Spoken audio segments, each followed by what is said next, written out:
Hello नमस्कार दोस्तों। आप सब कैसे हो। आज मैं राजस्थान का इतिहास को देखता हूँ और इतिहास में जो मैंने मेवाड़ रियासत पूरी पढ़ ली है। अब मैं मारवाड़ रियासत को देखूँगा आज। किसको? मारवाड़ रियासत को दोस्तों। ये मारवाड़ रियासत है ना, इसमें राठौड़ वंश होता है। अब देखता हूँ मैं मारवाड़ रियासत में कौन कौन से ज़िले आते हैं। मारवाड़ रियासत में जोधपुर आ जाएगा, बाड़मेर आ जाएगा, जालौर, नागौर, पाली आदि प्राचीन काल में मारवाड़ रियासत के भाग थे ये दोस्तों। जोधपुर, बाड़मेर, जालौर, नागौर, पाली ये मारवाड़ रियासत के भाग थे। अब राठौड़ों की उत्पत्ति कैसे होती है। राठौड़ों की उत्पत्ति को दो भागों में बांटा गया है दोस्तों।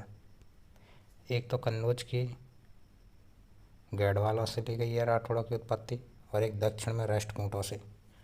अब कन्नौज के गैडवाल है ना, ये बताया है कर्नल जेम्स टॉड ने और मणोत नैणसी ने। ये दो है ना, इन्होंने बताया है। ठीक है, कर्नल जेम्स टॉड और मणोत नैणसी। और दक्षिण से राष्ट्रकूटों से जो किसने बताया, विभिन्न विख्यातों के अनुसार है जो बताया गया है। अब मैं देखता हूँ मारवाड़ का है जो पहला शासक हो जाएगा रावसिया। कौन हो जाएगा दोस्तों? रावसिया हो जाएगा। 1240 से 1273 तक इसका समय काल रहता है। पिता का नाम है जो सैतराम था, कन्नौज के राजा। सैतराम कन्नौज के राजा। मान्यताओं के अनुसार 120 घोड़सवार लेकर मारवाड़ क्षेत्र में आए थे दोस्तों। ये रावसिया है ना, जो मान्यताओं के अनुसार 120 घोड़सवार लेकर कहाँ पर आए थे, ये मारवाड़ क्षेत्र में आए थे दोस्तों। और इन्होंने मारवाड़ क्षेत्र जीत लिया था दोस्तों। अब प्रारंभिक केंद्र इन्होंने किसको बनाया था? पाली क्षेत्र को बनाया था प्रारंभिक केंद्र। और रावसिया ने तुर्कों को हराया था यहाँ पे आके। पाली एज केंद्र बना दिया, तुर्कों को हरा दिया। और 1273 में रावसिया ने मारवाड़ क्षेत्र में राठौड़ वंश की अजय क्या रखी थी दोस्तों? नींव रखी थी। और राजधानी अजय खेड़ बाड़मेर को बनाया था दोस्तों। किसको बनाया? बाड़मेर को बनाया था। और ये रावसिया को ये अजय मारवाड़ का संस्थापक कहते हैं, क्योंकि इन्होंने ही अजय राठौड़ वंश की अजय क्या रख दी है? नींव रख दी है दोस्तों, इस वजह से। और रावसिया की मृत्यु हो जाती है। रावसिया को 1273 ईस्वी में तुर्कों से लड़ते हुए मारा गया था दोस्तों। ये रावसिया है जी 1273 ईस्वी में। और रावसिया की छतरी कहाँ है? बीठू पाली में है। बीठू पाली में है दोस्तों। अब इसके बाद में कौन आ जाएगा? आसनाथ। ये 1291 में दिल्ली के सुल्तान जलाउद्दीन खिलजी जेके से, या मतलब इसे जेके कहते हैं, जलाउद्दीन खिलजी से गायों को बचाने के लिए एक युद्ध किया था। और उस युद्ध में लड़ता हुआ वीर गति को प्राप्त हो गया था दोस्तों। आसनाथ है जी।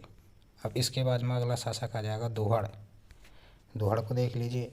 ये अपनी कुलदेवी चंकेश्वरी माता की मूर्ति कर्नाटक से लेकर आया था दोस्तों। दोहड़ है जी अपनी कुलदेवी।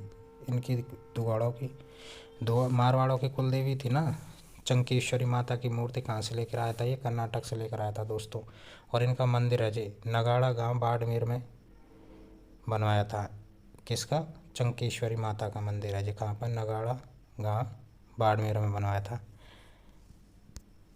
और इन्हें जी नागनैणची माता भी कहा जाता है दोस्तों। नागनैणची माता कहा जाता है। क्या कहा जाता है? नागनैणची माता कहा जाता है। और इनकी मूर्ति लकड़ी की बनी हुई है दोस्तों। किसकी बनी हुई है? लकड़ी की बनी है। और लकड़ी की बनी है ना इनकी मूर्ति। और 18 भुजाओं वाली देवी भी कहते हैं इन्हें। नागनैणची माता भी कहते हैं, लकड़ी की मूर्ति बनी हुई है, 18 भुजाओं वाली देवी भी कहते हैं। और दुहड़ के भाई धांधल जी उसके पुत्र का नाम था गुगा जी। दुहड़ का एक भाई था धांधल जी और उसके पुत्र का नाम था पाबू जी नाम था दोस्तों। अब दोस्तों है जी, अब देखता हूँ मैं अगला शासक राम मल्लीनाथ जी दोस्तों। इसका पिता का नाम था सलखा। पिता का नाम क्या था दोस्तों? सलखा था। राजस्थान के लोक देवता कहते हैं राम मल्लीनाथ जी को। राजस्थान का लोक देवता है। इनके नाम से बाड़मेर में एक फरगना का नाम पड़ा था, मालानी नाम पड़ा था एक फरगना का दोस्तों। किसके नाम पे? राम मल्लीनाथ जी के नाम पे। इसकी पत्नी का नाम था रूपा दे। राम मल्लीनाथ जी की पत्नी का नाम क्या था दोस्तों? रूपा दे था। इन्हें बरसात की देवी भी कहते हैं दोस्तों। रूपादेवी को क्या कहते हैं? बरसात की देवी कहते हैं। इनका एक मंदिर है मालाजाल बाड़मेर में। कहाँ पर है? रूपादेवी का मंदिर है जी दोस्तों, मालाजाल बाड़मेर में है। इन्हें बरसात की देवी भी कहते हैं दोस्तों। और इन्होंने हिसार के निजामुद्दीन को हराया था दोस्तों। किन्होंने? राम मल्लीनाथ जी ने। राम मल्लीनाथ जी ने किसे हराया था? निजामुद्दीन को हराया था हिसार के। और राजधानी मेवानगर बाड़मेर को बनाया था दोस्तों। राम मल्लीनाथ जी ने मेवानगर बाड़मेर को राजधानी बनाया था। पुत्र का नाम जगमाल था दोस्तों। क्या नाम था? जगमाल। गुरु का नाम उगमसी भाटी। पुत्र का नाम जगमाल, गुरु का नाम उगमसी भाटी था दोस्तों। और इन्होंने कुंडा पंथ चलाया था। किसने? राम मल्लीनाथ जी ने। ये अच्छा क्वेश्चन है दोस्तों, कुंडा पंथ किसने चलाया था? राम मल्लीनाथ जी ने। इसके बाद में अगला शासक आ जाएगा दोस्तों रावचुंडा, जिसका समय काल 1383 से लेकर 1423 तक शासन किया था इन्होंने, रावचुंडा ने। इन्होंने पृथ्वीराज शासक इंदिरा की पुत्री किशोरी कंवर से विवाह किया था दोस्तों रावचुंडा ने जी। पृथ्वीराज शासक इंदिरा की पुत्री थी ना, किशोरी कंवर से विवाह किसने किया? रावचुंडा ने किया था दोस्तों। और इन्हें दहेज में मंडोर मिला था दोस्तों। किसको? रावचुंडा को दहेज में मंडोर मिला। तभी से मारवाड़ की स्थायी राजधानी है जो मंडोर को बनाया था दोस्तों। किसको बनाया? मंडोर को स्थायी राजधानी बना दिया। और इनकी रानी थी एक चांद कंवर। कौन सी रानी थी इनकी? एक चांद कंवर नाम की एक रानी थी। उसने चांद कंवर ने जोधपुर में चांद बावड़ी बनवाई थी दोस्तों। चांद बावड़ी है जी, दौसा के आवानेरी में भी है दोस्तों, पर ये दूसरी है। रानी चांद कंवर ने जोधपुर में जो चांद बावड़ी बनवाई थी। और इनकी रानी थी किशोरी कंवर। यही थी ना किशोरी कंवर का बेटा कान्हा कुछ समय तक है जो यहाँ का शासक बनता है, मेवाड़ का है जी। और रावचुंडा ने सामंत प्रथा का प्रारंभ किया था दोस्तों। सामंत प्रथा का प्रारंभ किसने किया? रावचुंडा ने। और इसका एक अन्य पुत्र और था राव रणमल। अब ये कान्हा है ना, ये तो कुछ समय तक शासन करता है दोस्तों। क्या करता है? कुछ समय तक शासन करता है। उसके बाद में इसका एक पुत्र है ना, ये राव रणमल, ये शासन करता है। अब थोड़ा सा धार्मिक मान्यताओं के अनुसार कान्हा है ना, इसका वध किसने किया था? करणी माता ने किया था दोस्तों। किसने किया था? करणी माता ने किया। मैं आगे देखता हूँ। अब कान्हा का वध कर दिया करणी माता ने, तो कौन आएगा अगला शासक? राव रणमल आ जाएगा दोस्तों। राव रणमल 1427 से लेकर 1438 तक इसका शासनकाल रहता है। इन्होंने अपनी बहन हंसाबाई का विवाह, राव रणमल की बहन ही ना हंसाबाई, इसका विवाह कहाँ से किया था? राणा लाखा से। मेवाड़ का शासक था ना राणा लाखा, उससे विवाह कर दिया। और राव रणमल ने अपना अधिकांश समय कहाँ पर बिताया था दोस्तों? मेवाड़ में बिताया था। और ये एकमात्र ऐसा राजपूत शासक था, राव रणमल अजय एकमात्र ऐसा राजपूत शासक था जिसने मेवाड़ और मारवाड़ दोनों रियासतों पर शासन किया था दोस्तों। मेवाड़ और मारवाड़ दोनों रियासतों पर शासन करने वाला एकमात्र अजय शासक कौन हो जाएगा? राव रणमल था दोस्तों। ठीक है। 1438 ईस्वी में राव रणमल की हत्या दासी भारमली के सहयोग से कर दी गई थी दोस्तों। राव रणमल की हत्या 1438 ईस्वी में। ठीक है। राणा कुंभा लाखा के बाद में कुंभा आएगा ना, उसने की भारमली थी जिसने हत्या कर दी 1438 ईस्वी में। फिर इसका पुत्र आ जाएगा राव जोधा। अगला शासक कौन बन जाएगा? राव जोधा 1438 से 1489 तक। पिता है जी देख लीजिए, राव रणमल था। कोडमदे है जी इसकी माता का नाम था कोडमदे। इन्हें सामंत प्रथा का वास्तविक संस्थापक कहा जाता है। सामंत प्रथा का वास्तविक संस्थापक कौन? राव जोधा। 1438 से 1453 तक राव जोधा ने काहुनी गांव बीकानेर से अजय शासन चलाया था दोस्तों। कहाँ से? काहुनी गांव बीकानेर से शासन चलाया था राव जोधा ने, क्योंकि ये भाग गया था दोस्तों यहाँ से अकबर के डर से। तो 1438 से 1453 तक राव जोधा ने कहाँ से चलाया था? काहुनी बीकानेर से चलाया था दोस्तों। और राव जोधा को अजय हड़बू जी ने एक चमत्कारिक कटार दी थी दोस्तों। अजय किसने? हड़बू जी ने क्या दी थी? एक कटार दी थी राव जोधा को। और फिर एक संधि होती है दोस्तों 1453 में। आंवल बांवल की संधि के बाद राव जोधा ने अजय पुनः मंडोर पर अधिकार कर लिया था दोस्तों। कब? 1453 की एक संधि हो गई, आंवल बावन की संधि हो जाएगी। आंवल बावल बावल आंवल बावल की संधि के तहत राव जोधा ने पुनः जो क्या कर लिया, मंडोर पर अधिकार कर लिया था दोस्तों। और ये संधि को किसने कराया था, इसकी बहन हंसाबाई ने कराया था दोस्तों। अब डॉक्टर गौरीशंकर ओझा ने राव जोधा को प्रथम प्रतापी शासक कहा है दोस्तों। किसने कहा है प्रतापी शासक? डॉक्टर गौरीशंकर ओझा ने राव जोधा को प्रथम प्रतापी शासक कहा है। गौरीशंकर ओझा ने और गोपाल नाथ शर्मा ने जो वास्तविक संस्थापक कहा है इसे। 1459 ईस्वी में जोधपुर नगर बसाया था दोस्तों। 1459 ईस्वी में जोधपुर नगर बसाया और उसे अपनी राजधानी बना लिया था दोस्तों। क्या बना लिया? राजधानी बना लिया था राव जोधा ने। और 1459 ईस्वी में मेहरानगढ़ दुर्ग का निर्माण करवाया, जिसकी नींव है जी करणी माता ने रखी थी दोस्तों। किसने रखी थी? मेहरानगढ़ दुर्ग के निर्माण की नींव करणी माता ने रखी थी दोस्तों। एक तो जोधपुर नगर बसाया है और एक मेहरानगढ़ दुर्ग है जी 1459 ईस्वी में राव जोधा ने। और इसकी 1459 में ये जो राव जोधा क्या हो जाती है, मृत्यु हो जाती है दोस्तों।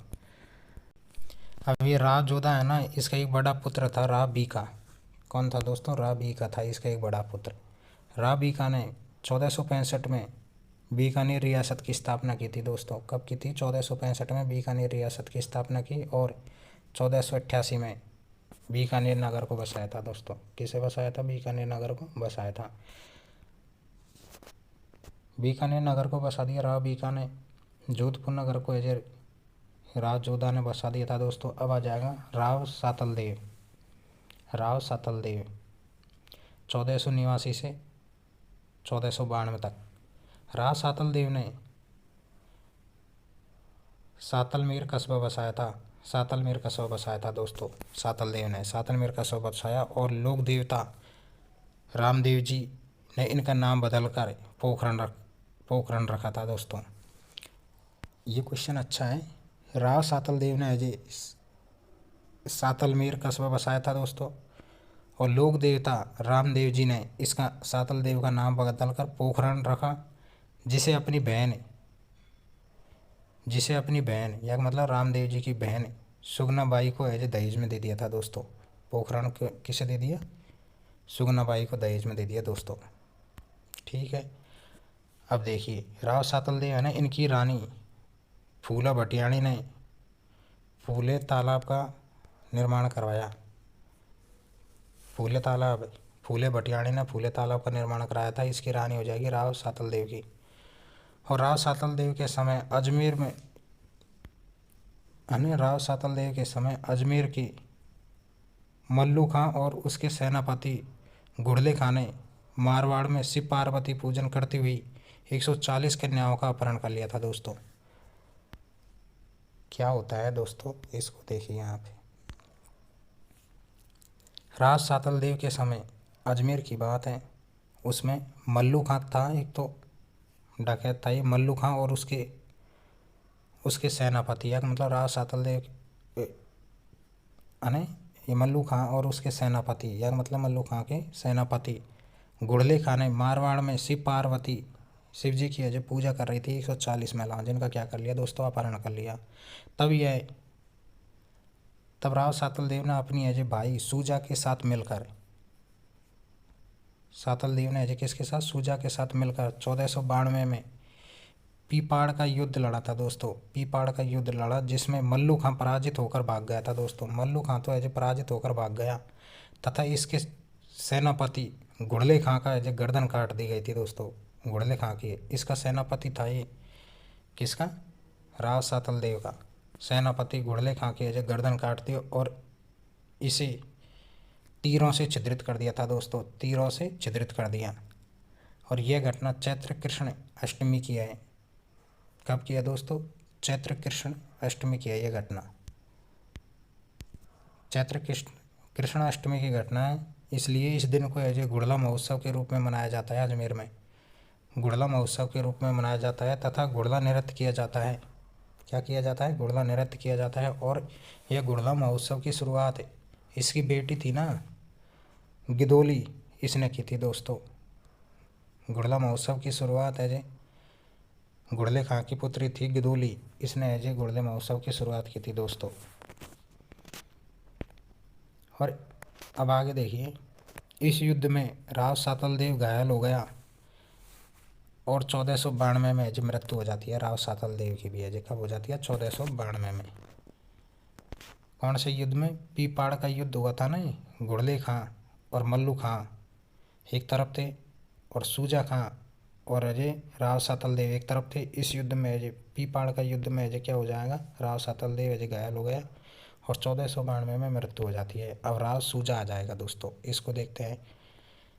1492 से 1515 तक शासनकाल रहता है। इसके समय अजय सामंतों का विद्रोह हुआ था दोस्तों। राव सूजा का समय अजय सामंतों का विद्रोह हुआ। इसके समय राव बीकान ने भी जोधपुर पर अजय आक्रमण किया था दोस्तों। राव बीकान ने भी अजय, राव जोधा का पुत्र था राव बीका, उसने भी अजय बाईसा राव सूजा पर अजय आक्रमण किया था। मैं आगे देखता हूँ। अब दोस्तों राव सूजा के बाद में अजय राव गांगा अजय शासक बन जाता है। इसका समय काल रहता है 1515 से लेकर 1531 तक। इसने गंग श्याम मंदिर बनवाया था दोस्तों। गंग श्याम मंदिर गांगेलाव तालाब कहाँ पर बनवाया? जोधपुर में। गंग श्याम मंदिर बनवाया था, गांगेलाव तालाब बनवाया था दोस्तों जोधपुर में। और इसने एक गंगा अजय बावड़ी बनवाई थी दोस्तों। कौन सी गंगा बावड़ी बनवाई थी? और राव गांगा के चाचा अजय राव शेखा ने जोधपुर पर आक्रमण किया था दोस्तों। राव शेखा ने अजय कहाँ पर किया था दोस्तों? जोधपुर पर आक्रमण किया था। राव गांगा का अजय चाचा था राव शेखा है। राव शेखा ने अजय जोधपुर पर आक्रमण किया और इससे एक युद्ध होता है, सेव की गांव का युद्ध। सेव की गांव का युद्ध होता है 1529 में। किस किस के बीच?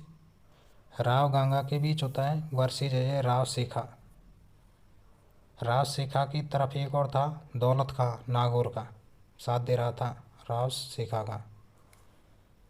अब राव शेखा अजय इस युद्ध में मारा जाता है दोस्तों। क्या होता है? राव शेखा इस युद्ध में मारा जाता है। ये राव शेखा अजय इस युद्ध में मारा जाता है और राव गांगा अजय इस युद्ध में विजय हो जाता है। अब ये दौलत खां था ना, इसका एक हाथी था दरियाव जोश। दरियाव जोश नाम का इसका एक हाथी था दोस्तों, दरियाव जोश। राव गांगा ने 1527 में खानवा के युद्ध में राणा सांगा के साथ देने के लिए, ये है ना राव गांगा ने 1527 में खानवा के युद्ध में राणा सांगा का साथ देने के लिए अपने पुत्र अजय राव मालदेव को 400 सैनिक लेकर भेजा था दोस्तों।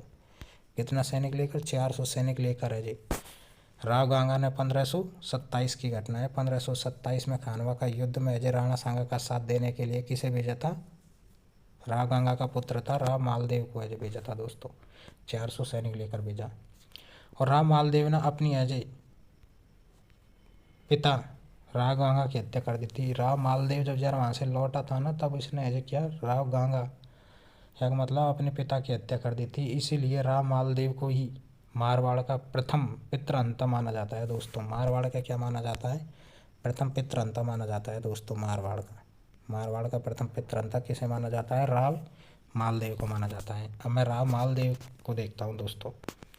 राव मालदेव है, इसको 1531 से 1562 तक इसका समय रहता है दोस्तों। 1531 से 1562 तक समय रहता है राव मालदेव का। ठीक है दोस्तों, 1531 से 1562 तक रहता है। पिता का नाम राव गांगा था, माता का नाम पद्मा था। राज्याभिषेक सोजतपाली में होता है। राव मालदेव का राज्याभिषेक कहाँ पर होता है? सोजतपाली में होता है दोस्तों। ठीक है, सोजतपाली में होता है। राव मालदेव का विवाह जैसलमेर के भाटी शासक अजय राव लणकरण की पुत्री उमादे भटियाणी से हुआ था। उमादे से हुआ था दोस्तों। जैसलमेर की भाटी शासक राव रणकरण की पुत्री उमादे से हुआ था दोस्तों। उमादे की दासी थी भारमली। उमादे की दासी कौन थी? भारमली। मालदेव का विवाह किससे होता है? जैसलमेर के शासक राव रणकरण की पुत्री उमादे से होता है और उमादे की दासी थी भारमली।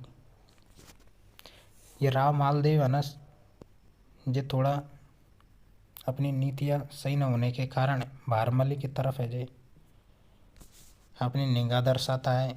इससे है जे रानी उमादे नाराज हो जाती है या रूठ जाती है।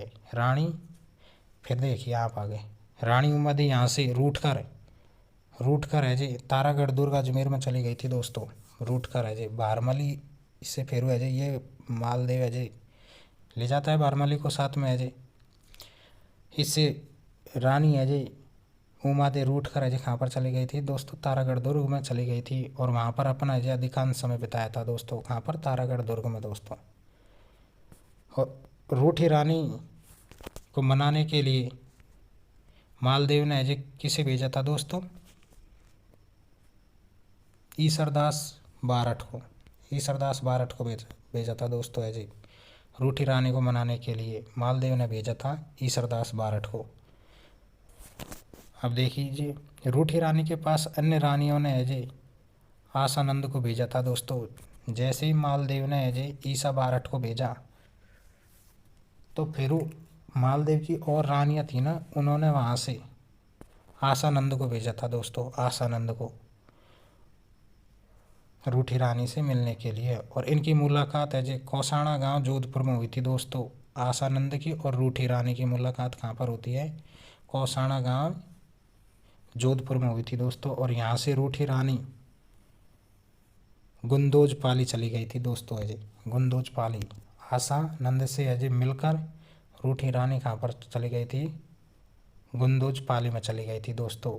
यहाँ का मतलब मालदेव की जो रानी है ना, उन्होंने किसे भेजा था? आसानंद को भेजा था। यहाँ पर आसानंद है जो किससे मिलने के लिए आया था? रूठी रानी से। रूठी रानी को कुछ बातें बताई थी तो रूठी रानी वो बातों को और गहरी तरीक़ा से लेकर वो यहाँ से पाली चली गई थी दोस्तों। कहाँ पर? पाली चली गई थी। मैं आगे देखता हूँ अब।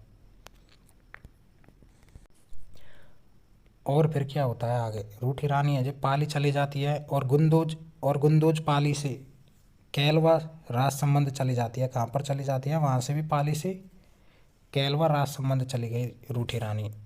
और यहीं पर 1562 में मालदेव की पगड़ी के साथ सती हो जाती है दोस्तों। मालदेव की पगड़ी के साथ क्या हो जाती है दोस्तों? सती हो जाती है रूठी रानी। अब मैं मालदेव के बारे में देखता हूँ थोड़ा सा। मालदेव को 52 युद्धों का विजेता कहा जाता है। मालदेव क्या कहा जाता है? 52 युद्धों का विजेता कहा जाता है। मालदेव को 58 परगनों का विजेता कहा जाता है। ठीक है, 52 युद्धों का विजेता मालदेव कहा जाता है, 58 परगनों का विजेता मालदेव कहा जाता है। फारसी इतिहासकारों ने मालदेव को क्या कहा है? असमत वाला शासक कहा है दोस्तों। असमत वाला शासक है जो फारसी इतिहासकारों ने कहा है। असमत वाला शासक या को मतलब शक्तिशाली शासक कहते हैं उसे। बदायूं ने इसे पुरुषार्थी शासक कहा है। बदायूं ने क्या कहा है? पुरुषार्थी शासक कहा है दोस्तों है जी, बदायूं ने। असमत वाला शासक फारसी शासकों ने, बदायूं ने इसे पुरुषार्थी शासक कहा है। और फरिश्ता ने इसे हिंदुस्तान का सबसे शक्तिशाली शासक कहा है दोस्तों, सबसे शक्तिशाली शासक। और जहांगीरनामा में हिंदुस्तान का बड़ा है जो जमींदार कहा है इसे जहांगीरनामा में है मालदेव को। मालदेव के कुछ अभियान देखता हूँ मैं। 1533 में इसने जैसलमेर की भाटियाओं को हराया था दोस्तों। 1533 में है जो, ठीक है, 1533 में हरा दिया इसने। इसके बाद में 1535 में नागौर में दौलत खां को हराया था दोस्तों इसने। किस में? नागौर में दौलत खां को हराया था दोस्तों। 1533 में जैसलमेर के भाटियों को हराया और जबकि 1535 में नागौर में दौलत खां को हराया था दोस्तों। ठीक है, फिर एक युद्ध होता है हीराबाड़ी का युद्ध 1535 में राम मालदेव वर्सेज दौलत खां के बीच। इसमें राम मालदेव है क्या हो जाता है? जीत जाता है। किसमें? हीराबाड़ी का युद्ध में 1535 में जीत जाता है। फिर 1536 में बिलाड़ा अभियान सिरविया के विरुद्ध चलाया था। सिरवियों के विरुद्ध चलाया था बिलाड़ा अभियान 1536 में। 1539 में भाद्रजूण के विरुद्ध अभियान चलाया था दोस्तों है जी, भाद्रजूण के विरुद्ध। और 1540 में कहाँ पर? जालौर में है अभियान चलाया था दोस्तों इसने, जालौर में अभियान चलाया। और 1540 में मेड़ता में है वीरमदेव के विरुद्ध भी चलाया था दोस्तों इसने है मेड़ता में। किस किस के विरुद्ध चलाया है ये देख लीजिए।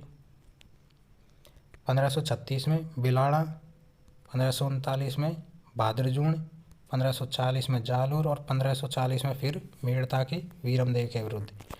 अब 1541 में पाएबा या साहिबा का युद्ध होता है दोस्तों। 1541 में पाएबा या साहिबा का क्या होता है, युद्ध होता है। एक तरफ थे राव मालदेव और वर्सेज है जी राव जैतसी थे बीकानेर के।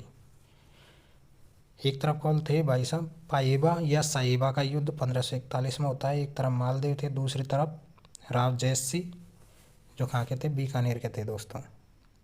इसकी पुत्री थी राव कल्याणमल, पुत्री का नाम था राव जैतसी की पुत्री का नाम था राव कल्याणमल पुत्री।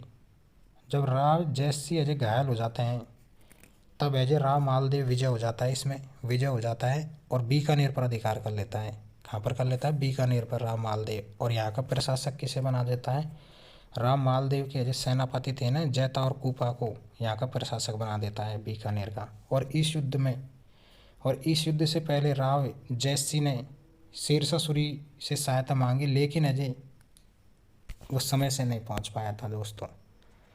राव जैतसी है ना ये बीकानेर का शासक जिसने शेरशाह से सहायता मांगी थी, परंतु वो टाइम से नहीं पहुंच पाया था दोस्तों। मैं आगे देखता हूँ।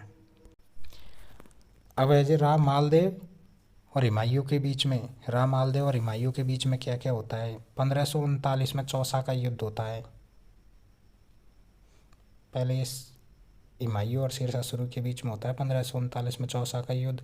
और 1540 में अजय बिलग्राम का युद्ध होता है दोस्तों। इसमें अजय दोनों युद्धों में शेरशाह जीतता है। ठीक है। अब ये हुमायूं अजय भागकर अजय कहाँ पर आ जाता है, जोगी तीर्थ जोधपुर नामक स्थान पर पहुंचता था दोस्तों। ये हुमायूं जोगी तीर्थ जोधपुर नामक स्थान पर पहुंचा था और यहाँ पर हुमायूं के दूत थे ना मीर समीद रायमल सोनी अतका खां। मीर समीद रायमल सोनी और अतका खां संदेश लेकर मालदेव के पास पहुंचे थे दोस्तों। ये मीर समीद रायमल सोनी और अतका खां ये तीनों है जी संदेश लेकर कहाँ पर पहुंचे थे, मालदेव के पास पहुंचे। और मालदेव ने अजय सैन्य सहायता देने और बीकानेर का अजय फरगना देने का वादा किया था दोस्तों। अजय मालदेव ने अजय सैन्य सहायता भी देगा, हुमायूं से कहा मैं तुझे सैन्य सहायता दूंगा और बीकानेर का फरगना भी देने का वादा किया था। लेकिन हुमायूं मुल्ला खां सुर्ख की बातों में आ गया। किसकी बातों में आ गया था दोस्तों, मुल्ला खां सुर्ख की बातों में आ गया और ईरान चला गया था दोस्तों। यहाँ पर नहीं डटा मालदेव के पास। ठीक है। और इस बात की जानकारी, कौन सी बात की, ये मालदेव ने जो सहायता देने की बात कही है ना, इस बात की जानकारी मालदेव ने जो कहा ना मैं बीकानेर का फरगना दूंगा तुझे, सैन्य सहायता दूंगा, इस बात की जानकारी राव कल्याणमल ने शेरशाह को दी और मालदेव से शेरशाह नाराज हो गया था दोस्तों। राव कल्याणमल है ना ये राव कल्याणमल, इसने अजय पूरी जानकारी शेरशाह को दी थी दोस्तों। इससे क्या है, शेरशाह नाराज हो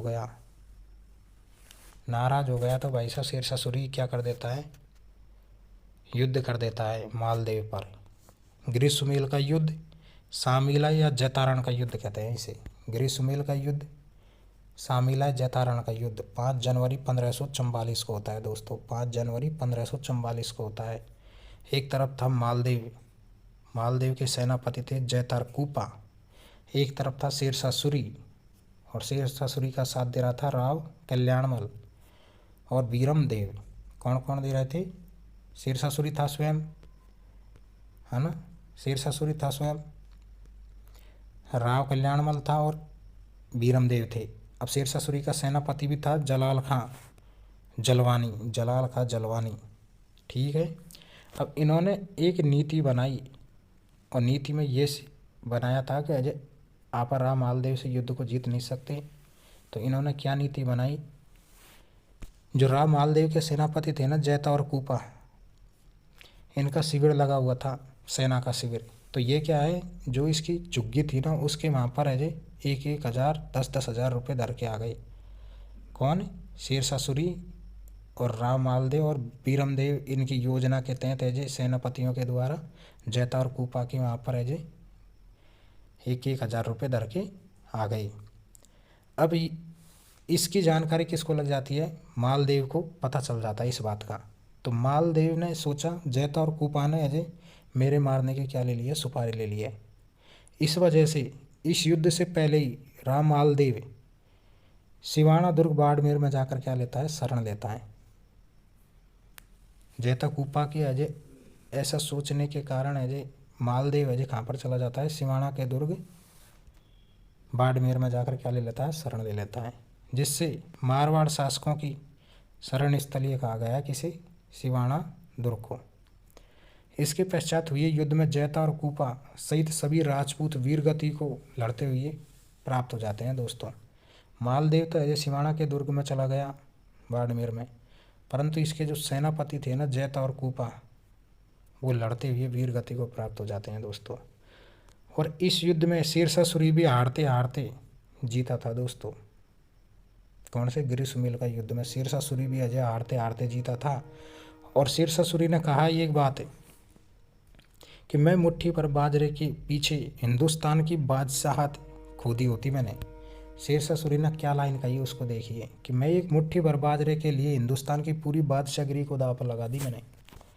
ये बात कही थी शीर्षासुरी ने कि मैं एक मुट्ठी भर बाजरे के पीछे हिंदुस्तान की यदि से बादशाहत खोदी होती मैंने। ऐसी बात है भाई साहब। गिरिसुमेल का युद्ध के बाद में आगे देखता हूँ मैं।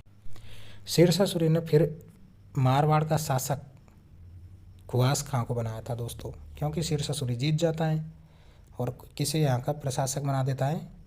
खुवास खां को ऐसे बनाया था दोस्तों। और शीर्षासुरी ने एक मस्जिद मेहरानगढ़ दुर्ग में बनवाई थी दोस्तों। मेहरानगढ़ दुर्ग जोधपुर में है जी मस्जिद। शीर्षासुरी की मस्जिद कहाँ पर है? मेहरानगढ़ दुर्ग में है दोस्तों। कहाँ पर है? मेहरानगढ़ दुर्ग जोधपुर में है। 1545 में शीर्षासुरी ने कालिंजर अभियान पर है गया। कब गया था? 1545 में कालिंजर अभियान पर गया और वहाँ उक्का नामक आग्नेय यंत्र से उसकी क्या हो जाती है? मृत्यु हो जाती है। कालिंजर अभियान पर गया था ना 1545 में शीर्षासुरी, जब उक्का नामक आग्नेय यंत्र से क्या हो जाती है? मृत्यु हो जाती है शीर्षासुरी की। और 1545 में शीर्षासुरी की मृत्यु के बाद राम मालदेव गिरिसुमेल के युद्ध में यहाँ से भाग गया था ना सिवाना के दुर्ग में, बीकानेर में, तो वो वापस राम मालदेव 1545 में शीर्षासुरी की मृत्यु के बाद पुनः जी मारवाड़ पर क्या कर लेता है? अधिकार कर लेता है दोस्तों। अब देखता हूँ मैं राम मालदेव के निर्माण कार्य क्या क्या किया था राम मालदेव ने। इसने जी पोखरण का किला बनवाया था, भाद्रजूण का किला, पोखरण का किला, भाद्रजूण का किला, सोजत का किला और सारण का किला। ये मालदेव के काम है। ये पोखरण का किला, भाद्रजूण का किला, सोजत का किला, सारण का किला और मालकोट का किला और जोधपुर का परकोटा। मालकोट का किला और जोधपुर का परकोटा बनवाया था। और 1562 में अजय मालदेव की क्या हो जाती है? मृत्यु हो जाती है दोस्तों। 1562 में मृत्यु हो गई। मैं मालदेव के दरबारी और देखता हूँ, आसनंद और ईसरदास। आसनंद और ईसरदास अजय इसके कौन थे? दरबारी थे दोस्तों, मालदेव के दरबारी। अब आसनंद ने कौन कौन सी अजय रचनाएं लिखी है उनको देखता हूँ मैं एक बार। आसनंद था और एक ईसरदास था दोस्तों। अब आसनंद की रचना बादा भारमली रा दुहा, उमादे भटियाणी रा कविते, गोगाजीरी पेड़ी किसने लिखी है? आसनंद ने लिखी है। देवयान है जो किसने लिखी है? ईसरदास ने लिखी है। झाला ये कहा है हाला झालारी कुंडलिया है जो किसने लिखी है? ईसरदास ने। और हरी रस है जो किसने लिखी है? ईसरदास ने लिखी है दोस्तों। दो इसके दरबारी थे, आसनंद और ईसरदास। राम मालदेव के पुत्र कौन कौन थे? राम सिंह था दोस्तों, उदय सिंह, रायमल और चंद्रसेन। राम सिंह था, उदय सिंह थे, रायमल था और चंद्रसेन था दोस्तों। कौन था? राम सिंह था, उदय सिंह था, रायमल था और चंद्रसेन था दोस्तों। अब मैं राम सिंह को देखता हूँ। राम सिंह है ना, ये बड़ा पुत्र था मालदेव का। इसे रूठी रानी ने गोद लिया था दोस्तों।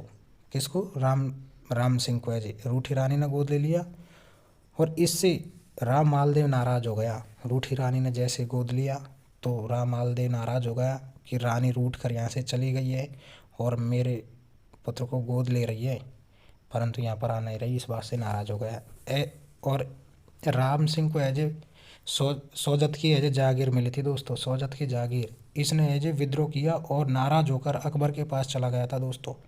सोजत की एज जागीर से एज ना खुश नहीं था राम सिंह, इसने विद्रोह कर दिया और नाराज होकर खाकर चला गया, अकबर के पास चला गया। और राम के कहने पर अकबर ने आक्रमण किया था दोस्तों। और राम के कहने पर अकबर ने क्या किया था? आक्रमण किया। अब मैं देखता हूँ आगे। राम के कहने पर अकबर ने आक्रमण कर दिया। अब आ जाएगा उदय सिंह।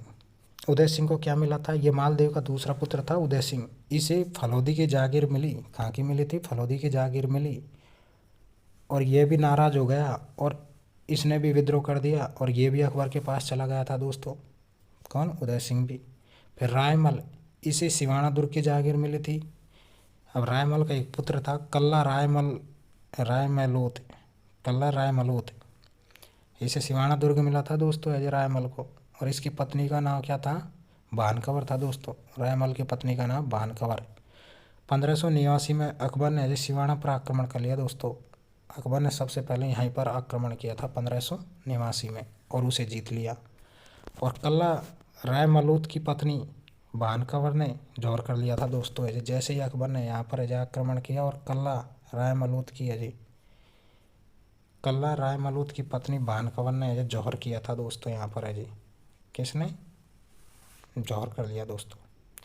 और कल्ला रायमलोत के जीवित रहस्य बीकानेर के पृथ्वीराज राठौड़ ने लिखे हैं।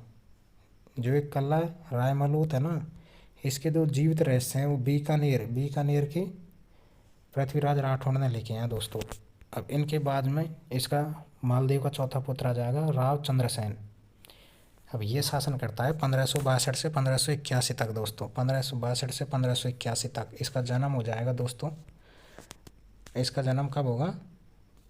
1541 में होता है। 1541। पिता का नाम राम मालदेव था, माता का नाम स्वरूप दे। अब इसके उपनाम क्या होते हैं देखिए।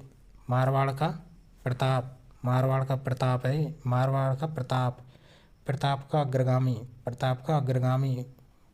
भूला बिसला राजा भी इसे कहते हैं चंद्रसेन को। एक मिसमिरस्ट नायक भी कहते हैं इसे। फॉरगेटन हीरो ऑफ मारवाड़ किसे कहते हैं? राव चंद्रसेन को कहते हैं। अब देखिए, मोटा राजा उदय सिंह को फलोदी की जागीर मिली थी दोस्तों। मोटा राजा उदय सिंह था ना, इसके उसमें उसे क्या मिली थी? फलोदी की जागीर मिली। और राम को एज सोजत की जागीर मिली। बाद में एज दोनों ने विद्रोह कर दिया था दोस्तों। ये राव चंद्रसेन है ना, इसमें एज मोटा राजा उदय सिंह को एज फलोदी की जागीर मिलती है और राम को एज खा की सोजत की जागीर मिली। बाद में एज दोनों ने क्या कर दिया दोस्तों? विद्रोह कर दिया था।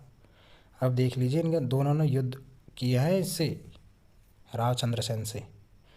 1563 ईस्वी में लोहावट का युद्ध होता है। 1563 में उदय सिंह वर्सेज राव चंद्रसेन, इसमें राव चंद्रसेन विजय होता है। फिर 1563 में नाडोल का युद्ध होता है, इसमें भी अजय राम सिंह वर्सेज राव चंद्रसेन होता है। ये इसके पुत्र थे ना, इन्होंने युद्ध किया था इससे। पुत्र नहीं थे। उदय सिंह किसका पुत्र था? उदय सिंह था भाई साहब मालदेव का पुत्र। हाँ। और ये राम सिंह किसका पुत्र था? ये भी मालदेव का था। भाइयों के बीच में युद्ध हुआ है। लोहावट का युद्ध 1563 में हुआ है, उदय सिंह वर्सेज राव चंद्रसेन के बीच। इसमें राव चंद्रसेन जीत जाता है, छोटा भाई है ये। और 1563 में नाडोले का युद्ध होता है राम सिंह वर्सेज राव चंद्रसेन के बीच। इसमें भी अजय राव चंद्रसेन विजय होता है। दोनों भाई नाराज होकर अजय कहाँ पर चले गए थे? अकबर के पास चले गए थे। उदय सिंह और राम सिंह अजय दोनों नाराज होकर कहाँ पर चले गए? अकबर के पास चले गए थे दोस्तों। अब मैं आगे देखता हूँ। दोनों भाई नाराज होकर, राम सिंह और कौन? उदय सिंह नाराज होकर कहाँ का? अकबर के पास चले गए। और अकबर ने भाइयों की फूट का फायदा उठाकर नागौर के हाकिम हुसैन कुली खां को है जोधपुर पर आक्रमण करने के लिए भेजा था दोस्तों। अकबर ने दोनों भाइयों की फूट का फायदा उठाकर है नागौर के कहाँ के नागौर के हाकिम हुसैन कुली खां को जोधपुर पर आक्रमण करने के लिए भेजा और उसने जोधपुर पर क्या कर लिया था, अधिकार कर लिया था दोस्तों। किसने? हुसैन कुली खां ने। ये नागौर का था, हुसैन कुली खां नागौर का। अकबर के कहने पर है हुसैन कुली खां ने जोधपुर का पर आक्रमण किया और उसे जोधपुर पर क्या कर लिया, अधिकार कर लिया। और राव चंद्रसेन यहाँ से भाग कर है बहादुर जूनिया का मतलब जालोर चले गए। जैसे ही है भाई साहब जोधपुर पर अधिकार होता है, राव चंद्रसेन यहाँ से भागकर बहादुर जून जालोर में पहुँच जाता है। हम नोट है 1572 से 1574 तक बीकानेर के राव राय सिंह को जोधपुर का है सूबेदार बनाया था दोस्तों। 1572 से 1574 तक है बीकानेर के कौन? राव राय सिंह को है जोधपुर का है क्या बनाया, सूबेदार बनाया था दोस्तों।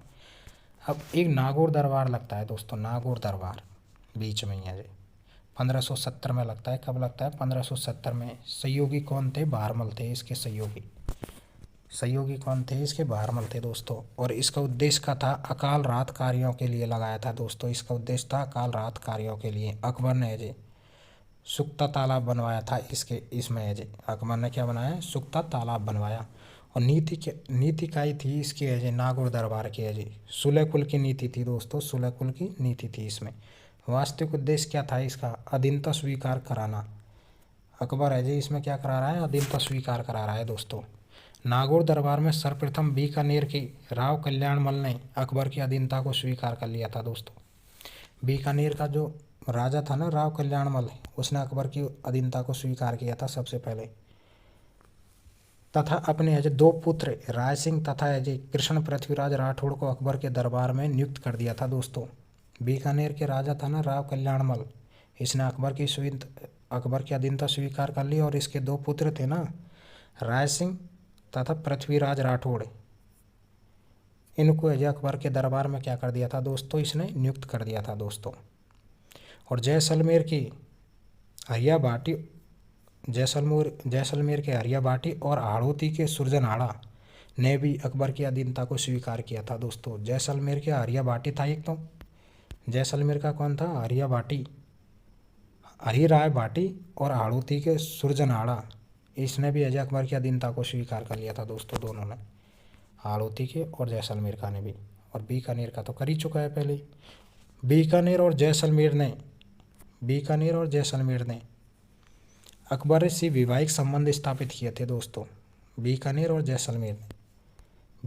जैसलमेर ने अकबर से क्या किए थे? वैवाहिक संबंध स्थापित किए थे। और राव चंद्रसेन नागौर दरबार में आया तो था।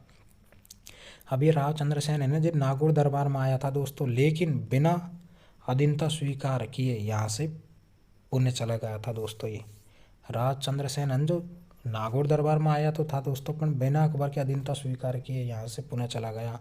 और रावचंद्र यहाँ से भागकर वहीं पहुँच गए, बहादुरजूण चला गया था दोस्तों। बहादुरजूण मैं आगे देखता हूँ। रावचंद्र सेन है जब बहादुरजूण में चला जाता है ना, जब अकबर है जो अभियान चालू कराता है यहाँ पर। अकबर क्या कराता है? अभियान खाने कला को भेजा था 1571 में। इसने बहादुरजूण पर आक्रमण किया। तब राव चंद्रसेन भागकर सिवाना पहुंच गया था दोस्तों। सिवाना खाने कला ने जब राव चंद्रसेन पर आक्रमण किया ना, तो वो सिवाना पहुंच गया। फिर क्या होता है? जलाल खान ने 1574 में आक्रमण किया। किस पर? सिवाना पर आक्रमण किया। तो फिर चंद्रसेन यहाँ से भागकर रामपुरा की पहाड़ियों में पहुँच गया। सिवाना से भागकर कहाँ पहुँच गया? रामपुरा की पहाड़ियों में पहुँच गया। जलाल खान ने जब आक्रमण किया ना 1574 में, तब है सिवाना की पहाड़ी पर पहुँच गया। और जब फिर 1576-77 में है साहेबाज खान ने जब आक्रमण किया, ना 1576-77 में, तो ये रामपुरा की पहाड़ियों से भागकर कहाँ चला जाता है?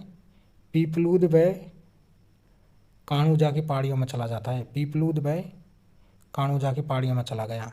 और जब फिर इसमें क्या है, 1580 में आक्रमण कौन करता है इसके ऊपर? राव चंद्रसेन के ऊपर मोहम्मद खां, सैयद हासिम और सैयद कासिम। मोहम्मद खां, सैयद कासिम और सैयद हासिम 1580 में जब राव चंद्रसेन पर आक्रमण करते हैं तो वो भाई साहब पीपलूंद से भागकर सोजत में चला जाता है। फिर सोजत से भागकर है सारण की पहाड़ियों में चला जाता है। सोजत से भागकर सारण की पहाड़ियों में और सारण की पहाड़ियों से भागकर सांचिया में चला जाता है पाली में। और 11 जनवरी 1581 में मृत्यु हो जाती है राव चंद्रसेन की अजय। इसीलिए तो इसे भूला भटका राजा कहा जाता है। और 1581 से 1583 तक अकबर ने जोधपुर को एज खालसा घोषित कर दिया था दोस्तों। जोधपुर क्या कर दिया? खालसा घोषित कर दिया। ठीक है। और राव चंद्रसेन के सहयोगी कौन कौन थे? सूजा, कल्ला, देव सिंह, सूजा, कल्ला, देव सिंह और हरिराय भाटी। ये राव चंद्रसेन के कौन थे? सहयोगी थे। ये जैसे यहाँ से गया था ना, जो बीच में जो सहयोग किया था उनके लिए सूजा, कल्ला, देवी सिंह और हरिराय भाटी था दोस्तों। अब इसके बाद में कौन आ जाएगा? राजा मोटा राजा उदय सिंह आ जाएगा दोस्तों। मोटा राजा उदय सिंह 1583 से मोटा राजा उदय सिंह आ जाएगा 1583 से 1595 तक। मोटा की उपाधि किसने दी थी? इसे अकबर ने दी थी दोस्तों। मोटा राजा की उपाधि किसने दी थी? अकबर ने दी थी। इसने अपनी पुत्री मानीबाई या जगत गोसाई है ना, कौन थी? मोटा राजा उदय सिंह की पत्नी है ना, मोटा राजा उदय सिंह की पुत्री थी मानीबाई जगत गोसाई या फिर जोधाबाई। मानीबाई जगत गोसाई या जोधाबाई का विवाह किससे किया था? सलीम का मतलब जहांगीर से किया था दोस्तों। एक क्वेश्चन आया था एक एग्जाम में, सलीम, कि भाई जगत गोसाई का विवाह किससे किया था? सलीम से या फिर जहांगीर से कर दिया था दोस्तों। और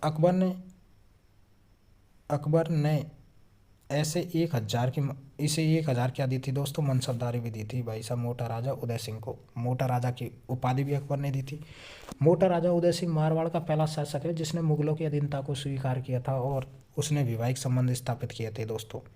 मोटा राजा उदय सिंह है जो मारवाड़ का है ऐसा पहला शासक है जिसने मुगलों की अधीनता को क्या किया था दोस्तों? स्वीकार किया और वैवाहिक संबंध स्थापित किए थे दोस्तों। अब मोटा राजा उदय सिंह के पुत्र किशन सिंह ने 1609 में किशनगढ़ बसाया था दोस्तों। मोटा राजा उदय सिंह के पुत्र किशन सिंह ने 1609 में क्या बसाया था? किशनगढ़ बसाया था, जिसे राठौड़ सत्ता का तीसरा केंद्र माना जाता है दोस्तों। राठौड़ सत्ता का तीसरा केंद्र माना जाता है। मोटा राजा उदय सिंह के पुत्र था ना किशन सिंह ने, किशन नगर बसाया था दोस्तों 1609 में, जिसे राठौड़ सत्ता का तीसरा केंद्र माना जाता है। जबकि पहला केंद्र हो जाएगा जोधपुर, दूसरा केंद्र हो जाएगा बीकानेर और तीसरा केंद्र हो जाएगा किशनगढ़। और मोटा राजा उदय सिंह की मृत्यु है जो 1595 में हो जाती है दोस्तों। कब? 1595 में हो जाएगी। हम आगे देखता हूँ। अब मोटा राजा उदय सिंह के बाद में जी सूर सिंह आ जाएगा 1595 से 1619 तक। सूर सिंह का राज्याभिषेक कहाँ पर होता है? लाहौर में होता है दोस्त। किसने करवाया? अकबर ने करवाया था। सूर सिंह का राज्याभिषेक कहाँ पर होता है? लाहौर में होता है। किसने करवाया? अकबर ने कराया। मनसबदारी 2000 की दी थी भाई साहब सूर सिंह को भी। उपाधि सवाई राजा की उपाधि किसने दी है? इसे अकबर ने दी गई है दोस्तों। सवाई राजा की उपाधि है सूर सिंह को। 1615 में मुगल मेवाड़ संघर्ष के दौरान सूर सिंह ने मुगलों का सहयोग किया था दोस्तों। मुगल मेवाड़ संघर्ष के दौरान कब होता है? 1615 में, जब सूर सिंह ने किसका साथ दिया था? मुगलों का साथ दिया था। मुगलों का साथ देगा, सवाई राजा की उपाधि अकबर ने दे दी उसे सूर सिंह को, तो मुगलों का ही साथ देगा। और जहांगीर ने इसे, जब मुगलों का साथ दिया ना, जब जहांगीर ने इसे 5000 की मनसबदारी दी थी तो दोस्तों 5000 की मनसबदारी सूर सिंह को। और सूर सिंह की मृत्यु हो जाएगी बुहारनपुर है जो महाराष्ट्र में हो जाएगी। बुहारनपुर महाराष्ट्र में सूर सिंह की मृत्यु हो जाएगी। इसके बाद में अगला शासक कौन आ जाएगा? महाराजा गज सिंह आ जाएगा। इसका शासनकाल कितना रहता है? 1619 से 1638 तक रहता है महाराजा गज सिंह का शासनकाल। और राज्याभिषेक कहाँ पर होता है? बुहारनपुर में ही होता है। कौन कराता है? जहांगीर कराता है। उपाधि है दल खंबन की उपाधि कौन देता है? जहांगीर देता है। महाराजा गज सिंह को है दल खंबन और झंडा राजा, इसके 2 उपाधि हो जाएंगी। दल खंबन की उपाधि तो जहांगीर देता है और एक इसकी दूसरी उपाधि हो जाएगी झंडा राजा गज सिंह की। और इसकी एक प्रेमिका थी अनारा बेगम। कौन थी? अनारा बेगम इसकी एक प्रेमिका थी। संतानें कौन कौन थी? अचल सिंह थे, अमर सिंह राठौड़ थे और जसवंत सिंह। अचल सिंह, अमर सिंह राठौड़ और जसवंत सिंह अजय भाई साहब गज सिंह की अजय संतानें थी। अब अजय कौन बन जाएगा अगला शासक? अमर सिंह बन जाएगा। अमर सिंह का उपनाम क्या है? कटार का धनी कहते हैं इसे। क्या कहते हैं दोस्तों? कटार का धनी कहते हैं अमर सिंह को। अजय कटार का धनी किसे कहा जाता है? अमर सिंह को कहा जाता है कटार का धनी। घोड़ा का नाम बादल था अमर सिंह का। ये विद्रोही थे, ये खुद ही विद्रोही था अमर सिंह अजय, इसीलिए मारवाड़ से इसे निकाल दिया अमर सिंह को। चलते रहो, कोई काम नहीं है यहाँ पर विद्रोहियों का। और शाहजहाँ ने इसे नागौर की जागीर दी थी। जब यार ये मुगल दरबार में पहुंचा था ना अमर सिंह, तो शाहजहाँ ने इसे नागौर की जागीर दे दी। अब 1444 में 1644 में मतीरे की राड होती है दोस्तों। मतीरे की राड, मतीरे की राड किस किस के बीच में होती है? बीकानेर और नागौर के बीच में होती है। 1644 में बीकानेर नागौर के बीच में मतीरे की क्या होती है? राड होती है। बीकानेर के करण सिंह था और जबकि नागौर का कौन था? अमर सिंह। नागौर का अमर सिंह, बीकानेर का एक मतीरा था जो नागौर में बोया था और उसकी बेल कहाँ पर पहुँच गई? बीकानेर में पहुँच गई दोस्तों। इसीलिए मतीरे की नाड़ हो गई 1644 ईस्वी में दोस्तों। अमर सिंह ने शाहजहाँ का अजय साला, अमर सिंह ने शाहजहाँ का साला सलावत खां को गंवार कहने पर मार दिया था दोस्तों। सलावत खां को गंवार कहने पर मार दिया था। किसने? अमर सिंह ने। और अमर सिंह को इसी के साले अर्जुन गौड़ ने अजय मारा था अमर सिंह को। अजय फिर इसी का साला था ना अर्जुन गौड़, इसने मारा था। और आगरा किले के बुखारा दरवाज़ा अमर सिंह दरवाज़ा भी कहते हैं। आगरा में जो बुखारा दरवाज़ा है ना, उसे अमर सिंह दरवाज़ा भी कहते हैं दोस्तों, जिसे शाहजहाँ ने दरवाज़ा को बंद करा दिया था दोस्तों। जिसे शाहजहाँ ने दरवाजे को बंद करा दिया था उसे बुखारा दरवाज़ा अमर सिंह दरवाज़ा कहते हैं, जैसे किसने? शाहजहाँ ने बंद करवाया। और 1809 में अंग्रेज अधिकारी जॉर्ज स्टील ने जो उसे क्या किया था दोस्तों? खुलवाया था 1809 में। जी बुखारा दरवाज़ा या अमर सिंह दरवाज़ा जो आगरा किले में, उसे खुलवाया था दोस्तों। अब मैं देखता हूँ जसवंत सिंह, महाराजा जसवंत सिंह। 1638 से 1678 तक है जी महाराजा जसवंत सिंह रहता है। इसका जन्म 1626 में होता है। पहला राज्याभिषेक कब हुआ था? 1638 में हुआ था इसका, आगरा में। कहाँ पर हुआ था? आगरा में हुआ था। दूसरा राज्याभिषेक 1640 में कहाँ पर होता है? जोधपुर में होता है। संरक्षक कौन था इसका? राज सिंह है जी कुपावत। कौन था? राज सिंह कुपावत। इसकी उपाधि थी महाराजा की। किसने दी थी? शाहजहाँ ने दी थी दोस्तों, शाहजहाँ ने। और मनसबदारी कितने दी थी शाहजहाँ ने? इसे 4000 मनसबदारी दी थी दोस्तों। अब 1645 में जसवंत सिंह को आगरा का है प्रशासक बनाया था दोस्तों। जसवंत सिंह को है कहाँ का? आगरा का प्रशासक बनाया दोस्तों शाहजहाँ ने। ठीक है। और 1648 में कंधार अभियान में है शाह अब्बास के विरुद्ध भेजा था दोस्तों। कंधार में शाह अब्बास के विरुद्ध भेजा, जिसमें यह सफल रहा। कौन रहा? जसवंत सिंह। इसके बाद इसकी मनसबदारी को बढ़ाकर 6000 कर दिया। ये अच्छा क्वेश्चन है। 6000 मनसबदारी कर दी थी दोस्तों इसकी, जसवंत सिंह की 6000 मनसबदारी। 1657 में शाहजहाँ के बीमार पड़ने के बाद उसके पुत्रों में उत्तराधिकार का जो युद्ध छिड़ गया था दोस्तों। शाहजहाँ बीमार हो गया तो उन पर भाई भाइयों में उत्तराधिकार का क्या हो गया? युद्ध चालू हो गया। फिर धर्मत का युद्ध होता है 1658 में। कब होता है? 1658 में होता है। एक तरफ था औरंगजेब प्लस मुराद, औरंगजेब वर्सेज मुराद था। और दूसरी तरफ है दारा सिकोय और जसवंत सिंह। अब दारा सिकोय का है भाई साहब सेनापति था कासिम खां, जिसने क्या की थी? गद्दारी की थी दोस्तों, गद्दारी। और जसवंत सिंह को रणभूमि से बाहर आस्करण और गोवर्धन दास ने निकाला था। जसवंत सिंह ये दारा सिकोय और जसवंत सिंह। और दारा सिकोय का सेनापति कौन था? कासिम खां। कासिम खां ने क्या की थी? गद्दारी की थी। ये औरंगजेब की तरफ मिल गया था दोस्तों। जब इस बात का पता चल जाता है, कासिम अंग्रेजों की तरफ मिल गया और दारा सिरोय यहाँ से भाग गया। फिर कौन बचता है यहाँ पर? जसवंत सिंह रहता है। तो जसवंत सिंह को रणभूमि से कौन निकाल लेता है? आस्करण और गोवर्धन दास है जसवंत सिंह को भी रणभूमि से बाहर निकाल लेता है। और जसवंत सिंह की रानी ने जैसे ही महल का दरवाज़ा खोलने से क्या कर दिया? मना कर दिया कि तू युद्ध में से भाग कर ऐसे क्यों आया है। इसीलिए जसवंत सिंह की रानी ने महल का दरवाज़ा खोलने से मना कर दिया था दोस्तों। और कवि श्यामल दास इस बात का समर्थन करते हैं, कवि श्यामल दास है ना जो इस बात का समर्थन करते हैं, लेकिन है जी विश्वेशनाथ रेव इसे खंडित करते हैं। करने दे खंडित, कोई दिक्कत नहीं है। औरंगजेब और जसवंत सिंह के बीच में एक समझौता हो जाता है, और वो समझौता को कौन कराता है? मिर्जा राजा जय सिंह। मिर्जा राजा जय सिंह ने औरंगजेब और जसवंत सिंह के बीच में एक समझौता करा दिया। ठीक है, अब वो समझौता के कुछ दिन बाद दौराई का युद्ध होता है 1659 ईस्वी में। कब होता है? 1659 ईस्वी में। किस किस के बीच? औरंगजेब वर्सेज दारा सिकोई के बीच होता है। दारा सिकोई वही था जो युद्ध में से भाग गया था। इसे औरंगजेब ने क्या बंदी बनाया और काकनवाड़ी दुर्ग अलवर में है ना उसमें मरवा दिया था दोस्तों। काकनवाड़ी दुर्ग अलवर में उसमें क्या करवा दिया? दारा सिकोई को क्या करवा दिया था दोस्तों? मरवा दिया था दारा सिकोई को औरंगजेब ने। और औरंगजेब है जो दौराई का युद्ध 1659 में क्या हो जाता है? विजय हो जाता है दोस्तों।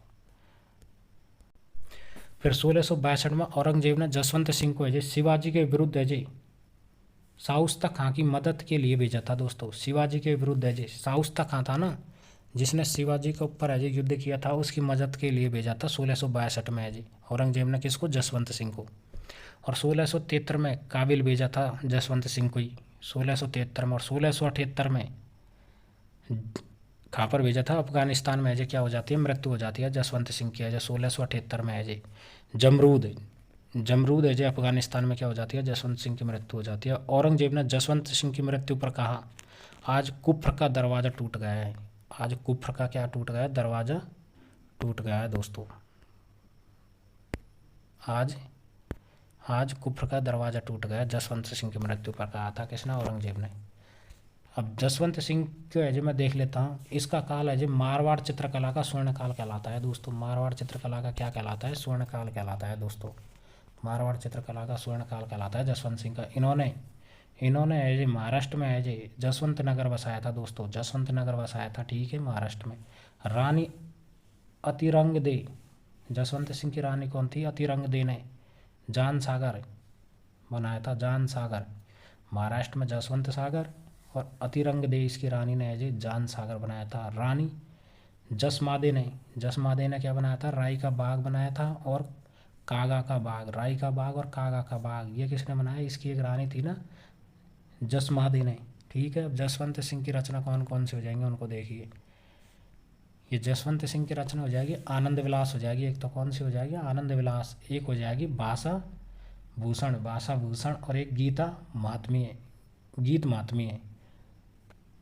आनंद विलास, भाषा भूषण और गीत महात्म्य। और एक हो जाएगी अनुभव प्रकाश और एक सिद्धांत बोध। एक बार वापस देख लीजिए, ये इनकी रचनाओं को है जसवंत सिंह की। आनंद विलास, भाषा भूषण, गीत महात्म्य, अनुभव प्रकाश, सिद्धांत बोध। दरबारी विद्वान कौन कौन थे इसके? जसवंत सिंह के दलपत नरहरिदास, नवीन कवि, मनोत नैनसी। दलपत नरहरिदास नवीन कवि और मनोत नैनसी जो जसवंत सिंह के दरबार में रहते थे। अब दलपत की रचना हो जाएगी जसवंत विलास। दलपत की रचना कौन सी हो जाएगी दोस्तों? जसवंत विलास हो जाएगी। नरहरिदास की कौन सी हो जाएगी? अवतार चरित्र। नरहरिदास की हो जाएगी अवतार चरित्र। नवीन कवि की हो जाएगी निह निधान। मणुत नैणसी की कौन कौन सी हो जाएंगी? नैणसिरी खयात और मारवाड़ा फरगनारी विगत। नैणसिरी खयात और मारवाड़ी फरगनारी विगत यानी मारवाड़ का गजट कहा जाता है इसे। अब मणुत नैणसी के बारे में देख लीजिए। इसका जन्म ओसवाल जैन परिवार में होता है। कहाँ पर होता है? मणुत नैणसी का जन्म ओसवाल जैन परिवार में होता है दोस्तों। ओसवाल जैन परिवार में इसका जन्म हो जाएगा। ठीक है, जसवंत सिंह के समय ये मणुत नैणसी क्या था? एक दीवान था दोस्तों। जसवंत सिंह के समय इन्हें राजपूताने में जनगणना का अग्रदूत माना जाता है। राजपूताने में जनगणना का अग्रदूत किसे माना जाता है? मणुत नैणसी को माना जाता है। इन पर गबन का आरोप लगा था दोस्तों। गबन का आरोप लगा और मणुत नैणसी को गिरफ्तार कर लिया और गिरफ्तार करके जेल में जेल में आत्महत्या कर ली थी दोस्तों है जी मणुत नैण सिंह ने। और मुंशी देव प्रसाद ने जो मणुत नैण सिंह को है जी राजपूताने का है जी अबुल फजल कहा है दोस्तों, अबुल फजल। मुंशी देव प्रेम मुंशी देवी प्रसाद ने जो मणुत नैण सिंह क्या कहा है, अबुल फजल कहा है दोस्तों। और मणुत नैण सिंह को मारवाड़ का गजेरियर, ये क्या है, गजेरियर कहते हैं दोस्तों है जी। मारवाड़ का क्या कहते हैं, गजेरियर कहते हैं मणुत नैण सिंह को। अब मणुत नैण सिंह के बाद में मैं देख लेता हूँ वीर दुर्गादास राठौड़। वीर दुर्गादास राठौड़ है ना, इसे जहांगीर कहाँ की मिली थी, लुवेणा या दुनेर की है जहांगीर मिली थी। इसका जन्म है जी सालवा गांव जोधपुर में होता है दोस्तों है जी वीर दुर्गादास राठौड़ का। इसका पिता का नाम क्या था, आरूकरण था दोस्तों, क्या था, आरूकरण था। माता का नाम नेत कंवर था दोस्तों। ये इसको क्या कहते हैं, दुर्गादास राठौड़ को कहते हैं मारवाड़ का उद्धारक अणबिंदिया मोती। मारवाड़ का उद्धारक अणबिंदिया मोती। राठौड़ो यूनिसेस, राठौड़ो कर्नल टार ने कहा इसे राठौड़ो यूनिसेस कहा था दोस्तों है जी दुर्गादास को। और मारवाड़ का है जी गैरीवाल्डी, मारवाड़ का गैरीवाल्डी, राठौड़ो यूनिसेस अनबिंदिया मोती, मारवाड़ का उद्धारक किसे कहा जाता है, दुर्गादास कहा जाता है। मारवाड़ से निष्कासित होने के बाद है जी मेवाड़ चला गया था दोस्तों है जी दुर्गादास। कहाँ पर, मेवाड़ में किसके पास, संग्राम सिंह ने है जी इसे रामपुरा की जहांगीर दी थी और है जी इसे हाकिम का पद दिया था दोस्तों है जी, रामपुर की जहांगीर और हाकिम का पद दिया था। और इसने है जी दुर्गादास ने है जी 30 वर्षों तक है जी मारवाड़ की सेवा की थी दोस्तों, 30 वर्ष तक है, जिसके बाद में है जी कहाँ पर गया, मेवाड़ चला गया था भाई साहब। संग्राम सिंह के वहाँ पर है जी हाकिम का पद है जी नियुक्त किया था दोस्तों। मैं वापिस आ जाता हूँ 1678 के समय है जी महाराणा जसवंत सिंह की मृत्यु के समय इनका कोई भी जीवित उत्तराधिकारी नहीं था दोस्तों। जीवित क्या नहीं था, कोई भी उत्तराधिकारी नहीं था जसवंत सिंह का है जो, कोई भी उत्तराधिकारी नहीं था। इसलिए औरंगजेब ने जोधपुर को खालसा घोषित कर दिया था दोस्तों।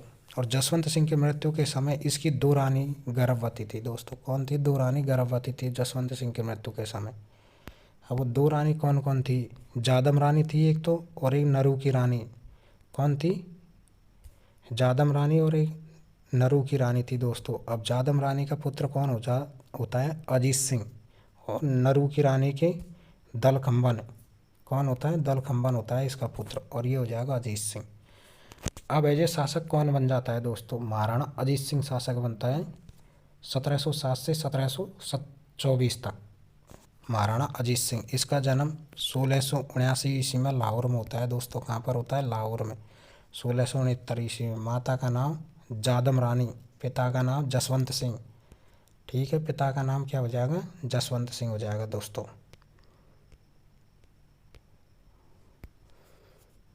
हो जाएगा ना, 1679 ईस्वी में लाहौर में है जी जन्म होता है। पिता का नाम जादम रानी, हाँ, माता का नाम जादम रानी, पिता का नाम जसवंत सिंह। संरक्षक कौन था इसका, संरक्षक जसवंत सिंह का है जो, वो ही संरक्षक था दुर्गादास, वीर दुर्गादास राठौड़। दाय कौन था, गोरा दाय या मारवाड़ की पन्ना, मारवाड़ की पन्ना कहते हैं इसे, या गोरा दाय कहते हैं, या मारवाड़ की पन्ना। बागेली महिला, बागेली महिला, मारवाड़ की पन्ना या गोरा दाय था। रचना कौन थी, रचना है जी अजीत सिंह की। गुणसागर निर्वाण रदुआ, गुणसागर निर्वाण रदुआ, दुर्गा पाठ भाषा, गुणसागर निर्वाण रदुआ और दुर्गा पाठ भाषा। दरबारी कौन थे, जगजीवन भट्ट था और एक बाल कृष्ण था, जगजीवन भट्ट और एक बाल कृष्ण था। अजीत सिंह के है जी दरबारी। अब जगजीवन भट्ट की है जी रचना कौन सी हो जाएगी, अजितोदय, अजितोदय। और बाल कृष्ण की हो जाएगी अजित चरित्र, अजित चरित्र किसकी हो जाएगी, बाल कृष्ण की हो जाएगी दोस्तों। औरंगजेब ने जोधपुर का शासक अमर सिंह राठौड़ के पुत्र इंदर सिंह को बनाया था दोस्तों। औरंगजेब ने जी किसे बनाया था, औरंगजेब ने जोधपुर का शासक अमर सिंह राठौड़ के पुत्र अजय इंद्र सिंह को अजय बनाया था। और औरंगजेब ने अजीत सिंह को पालन पोषण के बहाने दिल्ली बुलाया था दोस्तों औरंगजेब ने। किसको? अजीत सिंह को, पालन पोषण के बहाने। और दिल्ली में रूप सिंह राठौड़ की हवेली में नज़रबंद कर दिया था दोस्तों अजीत सिंह को। है जी किसने? औरंगजेब ने नज़रबंद कर दिया। लेकिन दुर्गादास ने औरंगजेब की चाल समझ गया था दोस्तों। कौन समझ गया था? दुर्गादास है जी औरंगजेब की क्या समझ गया? चाल समझ गया।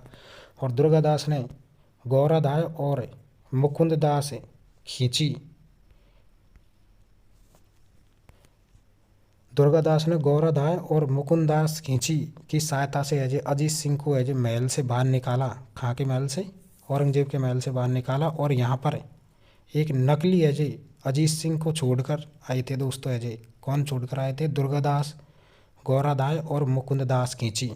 अजीत सिंह को तो ले आए थे महल से, और वहाँ पर एक नकली है जी अजीत सिंह को छोड़कर आए थे, जिसका नाम बाद में औरंगजेब ने क्या रखा था? मोहम्मद दिराज। मोहम्मद दिराज रखा था नकली अजीत सिंह का नाम। ठीक है। दुर्गादास अजीत सिंह को लेकर है जी कालीदी गांव सिरोही में चले गए थे दोस्तों। दुर्गादास है जी किसको लेकर? अजीत सिंह को लेकर। दुर्गादास अजीत सिंह को लेकर कहाँ पर पहुँच गए? कालीदी सिरोही में चले गए थे दोस्तों। और यहाँ पर है जी जयदेव नामक है जी ब्राह्मण ने इसका क्या किया था दोस्तों? पालन पोषण किया था अजीत सिंह का। है जी जयदेव नामक ब्राह्मण ने जी यहाँ पर पालन पोषण हुआ था। ठीक है। अब देखिए, मेवाड़ के महाराणा राज सिंह ने जी अजीत सिंह को है जी कलवा का जागीर दी तथा 12 गांवों का है जी पट्टा दिया था दोस्तों। मेवाड़ का महाराणा राज सिंह ने जी मेवाड़ का महाराणा राज सिंह ने है जी अजीत सिंह को है जी कलवा की जागीर दी थी दोस्तों। कलवा की जागीर और 12 गांवों का पट्टा दिया था। और इसके बाद में क्या होता है दोस्तों? है जी राठौड़ सिसोदिया गठबंधन होता है। या का मतलब मेवाड़ मारवाड़ गठबंधन होता है दोस्तों। राठौड़ सिसोदिया गठबंधन कहता है या मेवाड़ मारवाड़ गठबंधन कहता है। 1680 में देवारी का युद्ध होता है। फिर 1680 में क्या होता है? देवारी का युद्ध होता है। युद्ध में औरंगजेब ने यह गठबंधन 1680 में देवारी का युद्ध होता है। देवारी के युद्ध में एक तरफ औरंगजेब था और दूसरी तरफ है जी यह गठबंधन था मेवाड़ और मारवाड़ वाला। फिर भी है जी औरंगजेब इस युद्ध में है जी गठबंधन वाले क्या कर देता है? हरा देता है। और औरंगजेब ने अकबर सेकंड को सेनापति पेवा खां के साथ भेजा था दोस्तों। औरंगजेब ने अकबर सेकंड को सेनापति औरंगजेब का सेनापति तेवा खां के साथ भेजा। लेकिन दुर्गादास राठौड़ ने अकबर सेकंड को अपनी तरफ मिला लिया था दोस्तों। दुर्गादास ने जी अकबर सेकंड को है जी अपनी तरफ मिला लिया। और नाडोल है जी किसे दे दी? अकबर सेकंड को है जी मुगल बादशाह बना दिया था दोस्तों। नाडोल का है जी औरंगजेब ने अकबर सेकंड को सेनापति तेवा खां के साथ भेजा। लेकिन दुर्गादास राठौड़ ने अकबर सेकंड को अपनी तरफ मिला लिया और नाडोल में इसे मुगल बादशाह घोषित कर दिया था दोस्तों। और औरंगजेब ने इस विद्रोह का दमन करने के लिए स्वयं आया। लेकिन अकबर सेकंड और दुर्गादास यहाँ से भागकर दक्षिण में संभाजी के पास चले गए थे और 9 वर्षों तक वहाँ पर ही रहे थे दोस्तों। औरंगजेब ने जब है भाई साहब अकबर सेकंड और दुर्गादास है यहाँ से भागकर है दक्षिण में है संभाजी के पास चले गए और 9 वर्ष वहीं रहे थे दोस्तों। और अकबर सेकंड के बच्चे बुलंद अख्तर और सफ़िया तुनीसा का पालन पोषण दुर्गादास ने है बाड़मेर के रामचंद्र दौलत के है यहाँ पर है रखवाया था दोस्तों। है अकबर सेकंड के बच्चे कौन कौन थे? बुलंद अख्तर और सफ़िया तुनीसा का पालन पोषण है कहाँ पर? दुर्गादास ने है बाड़मेर के कौन? रामचंद्र दूत के यहाँ पर है करवाया था दोस्तों पालन पोषण। 1698 में दुर्गादास राठौड़ ने ईश्वरदास नागर मध्यस्थता के बाद बच्चों को औरंगजेब को सौंप दिया था दोस्तों। 1698 में दुर्गादास राठौड़ ने ईश्वरदास नागर सभ्यता के बाद बच्चों को किसे सौंप दिया? औरंगजेब को सौंप दिया। और 1707 से 1708 में देवारी समझौता होता है। देवारी समझौते के बाद अजीत सिंह ने जोधपुर में जफर कुली खां को पराजित किया था दोस्तों। अजीत सिंह ने जोधपुर में किसको, जफर कुली खां को पराजित किया और जोधपुर पर है जो पुनः अधिकार कर लिया था दोस्तों है जी अजीत सिंह ने है जी। 1707-8 में देवारी समझौता होता है। 1707-8 में देवारी समझौते के बाद अजीत सिंह ने है जी जोधपुर पर है जी जफर कुली खां को पराजित किया था दोस्तों और जोधपुर पर वापस अधिकार कर लिया। और मुगल बादशाह है बहादुर शाह प्रथम ने अजीत सिंह को जोधपुर का है शासक स्वीकार किया था दोस्तों। किसने किया था, मुगल बादशाह है जी बहादुर शाह प्रथम ने अजीत सिंह को है जोधपुर का शासक है स्वीकार किया था दोस्तों, स्वीकार कर लिया। फिर 1615 में 1715 में अजीत सिंह ने अपनी पुत्री इंद्र कुंवरी का विवाह मुगल बादशाह फर्रुखसियर से किया था दोस्तों। 1715 में है जी 1715 में अजीत सिंह ने अपनी पुत्री है जी इंद्र कुंवरी का विवाह है जी मुगल बादशाह फर्रुखसियर से कर दिया था दोस्तों अजीत सिंह ने। और इस विवाह की जानकारी मुनवर एक कलाम में मिलती है। मुनवर एक कलाम में है जी इस विवाह की जानकारी मिलती है कि अजीत सिंह की जो पुत्री है ना इंद्र कुंवरी, उसका विवाह है जी कब होता है, 1715 में है जी फर्रुखसियर से होता है। और डॉक्टर गौरी शंकर ओझा ने अजीत को है जी कान का है जी कच्चा कहा है, कान का कच्चा कहा है। कान का कच्चा किसने कहा है, गौरी शंकर ओझा ने। गौरी शंकर ओझा ने अजीत सिंह को कान का कच्चा कहा है, एग्जाम में आया था ये क्वेश्चन। अजीत सिंह और दुर्गादास राठौड़ के मध्य मतभेद होने के कारण दुर्गादास मारवाड़ से निष्कासित होकर मेवाड़ चला गया था दोस्तों। ये देखिए अच्छा क्वेश्चन है, ये भी आया था एग्जाम में। अजीत सिंह और दुर्गादास राठौड़ के मध्य मतभेद होने के कारण दुर्गादास राठौड़ है ना जो मारवाड़ से निष्कासित होकर मेवाड़ चला गया था। मारवाड़ से निष्कासित होकर मेवाड़ चला गया और वहाँ पर है जी अमर सिंह सेकंड और महाराणा संग्राम सिंह के समय रहे थे वहाँ पर मेवाड़ में। कहाँ पर, अमर सिंह सेकंड और महाराणा संग्राम सिंह के वहाँ पर रहे थे दोस्तों। और मेवाड़ में उन्हें कासिम का पद दिया था, किसको, दुर्गादास राठौड़ को है जी कासिम, हाँ हाकिम का पद दिया था दोस्तों, सॉरी हाकिम का पद दिया था मेवाड़ में है जी दुर्गादास राठौड़ को। और बाद में मेवाड़ में उज्जैन चला गया और बाद में मेवाड़ से कहाँ पर चला गया था दुर्गादास राठौड़, उज्जैन चला गया और वहाँ 1718 में क्षिप्रा नदी के किनारे मृत्यु हो गई थी दोस्तों। क्या हो गई, मृत्यु हो गई। और यहीं पर छतरी बनाई गई है उज्जैन में, किसकी, दुर्गादास राठौड़ की है जी। और दुर्गादास राठौड़ का स्मारक है जी कहाँ पर है, मसूरिया पहाड़ी जोधपुर पर बना हुआ है दोस्तों। मसूरिया पहाड़ी जोधपुर पर दुर्गादास राठौड़ का है जी क्या बना है, स्मारक बना है। और जिसका उद्घाटन 1998 में प्रधानमंत्री अटल बिहारी वाजपेयी के द्वारा किया गया था दोस्तों है जी।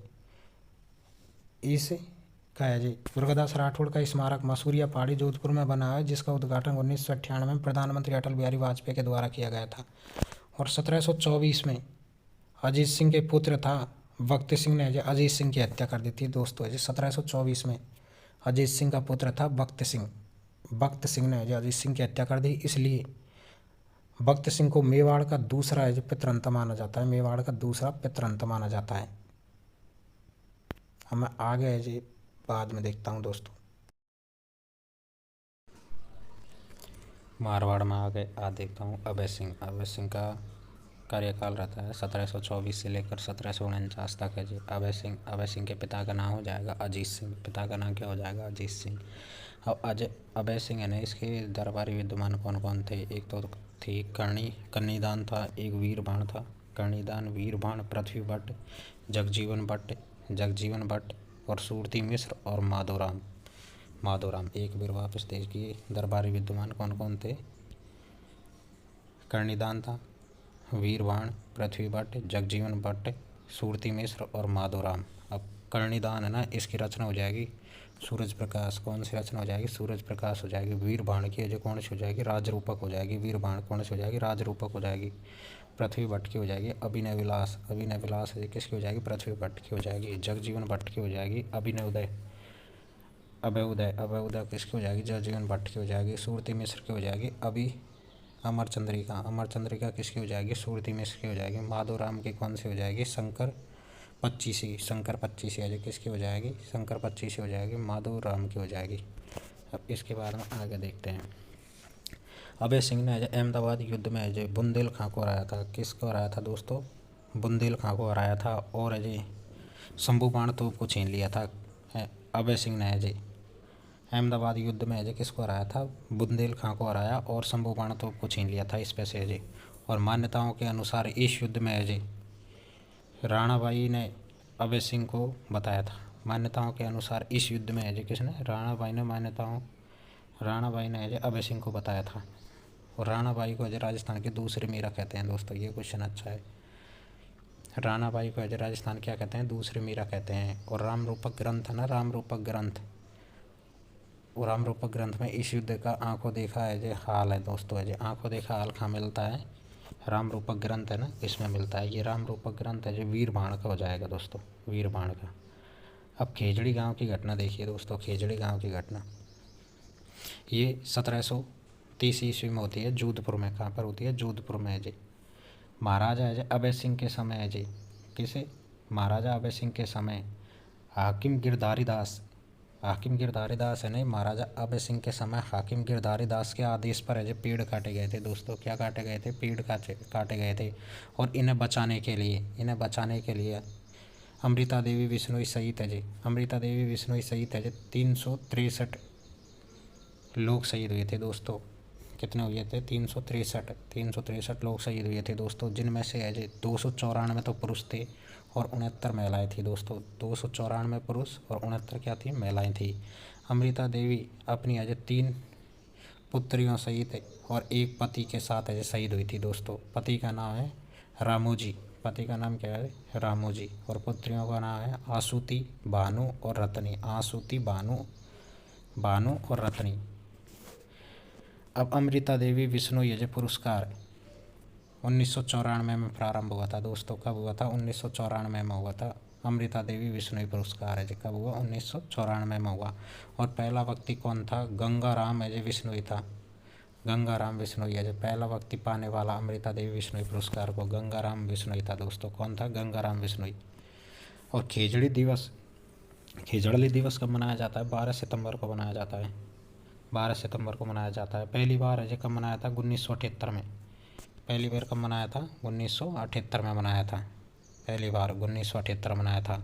वृक्ष मेला भाद्रपद शुक्ल दशमी को, वृक्ष मेला कब पड़ता है, भाद्रपद शुक्ल दशमी को है जो कहाँ पर, खेजड़ी गांव में लगता है दोस्तों। वृक्ष मेला है जो कब पड़ता है, भाद्रपद शुक्ल दशमी को है जो खेजड़ी गांव में लगता है। अब इसके बाद में राम सिंह राठौड़ आता है 1749 से 1751 तक। इसका पिता का नाम अभय सिंह था। क्या नाम था पिता का, अभय सिंह। चाचा का नाम भक्त सिंह था। राम सिंह क्रोधी और अभिमानी है जी स्वभाव का है जी था। राम सिंह राठौड़ है ना, जो क्रोधी था और अभिमानी स्वभाव का था, ये क्रोधी और अभिमानी स्वभाव का था। इसलिए राठौड़ सरदार इससे नाराज होकर, कहाँ पर, राठौड़ सरदार इससे नाराज होकर नागौर में तख्त सिंह के पास चले गए थे। ये राम सिंह राठौड़ है ना, जो नाराज होकर नागौर है तख्त सिंह के पास चले गए थे। और राम सिंह राठौड़ और जयप्पा सिंधिया ने मिलकर है भक्त सिंह के विरोध अभियान चलाया था दोस्तों। है किसने चलाया था,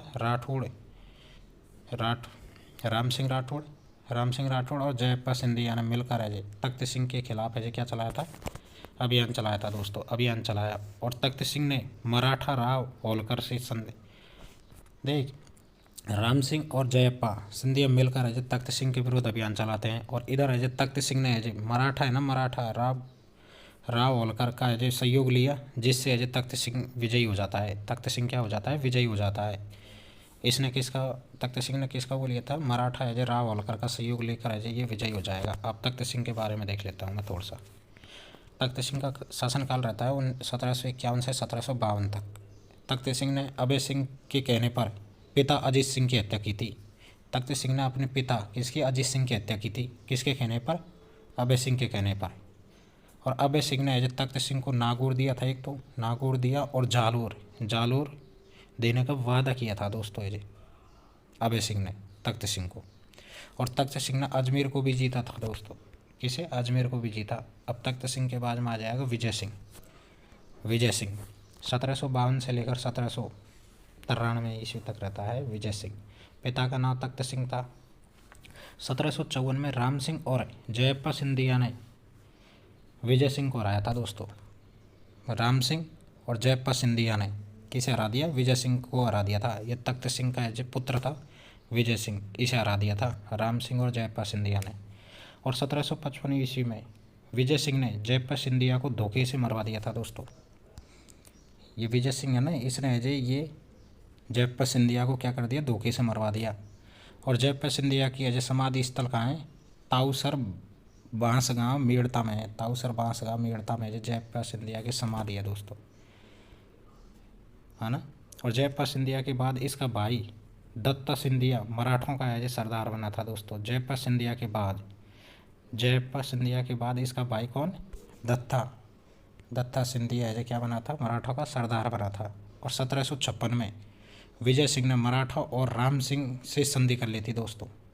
विजय सिंह ने कब, 1756 में है मराठा और राम सिंह से संधि कर ली। और विजय सिंह ने फिर क्या होता है, विजय सिंह ने मराठा को अजमेर दे दिया, मराठा को तो क्या दे दिया, अजमेर दे दिया। और राम सिंह को क्या दे दिया, कैकड़ी। एक तो कैकड़ी दे दी थी दोस्तों, कैकड़ी, परबतसर और सोजत और सांबर दिया था दोस्तों राम सिंह को। कैकड़ी, परबतसर, सोजत और सांबर दिया था दोस्तों, किसको, राम सिंह को। और मराठों को क्या दिया, अजमेर दिया था, किसने, विजय सिंह ने। आगे देखता हूँ मैं। इसके बाद क्या होता है 1782 में, फिर क्या होता है 1782 में राम सिंह की मृत्यु के बाद विजय सिंह ने इस पर पुनः अधिकार कर लिया था दोस्तों। राम सिंह की मृत्यु हो गई, राम सिंह की जैसे मृत्यु हुई थी ने तो सब पर पुनः अधिकार कर लिया था विजय सिंह ने।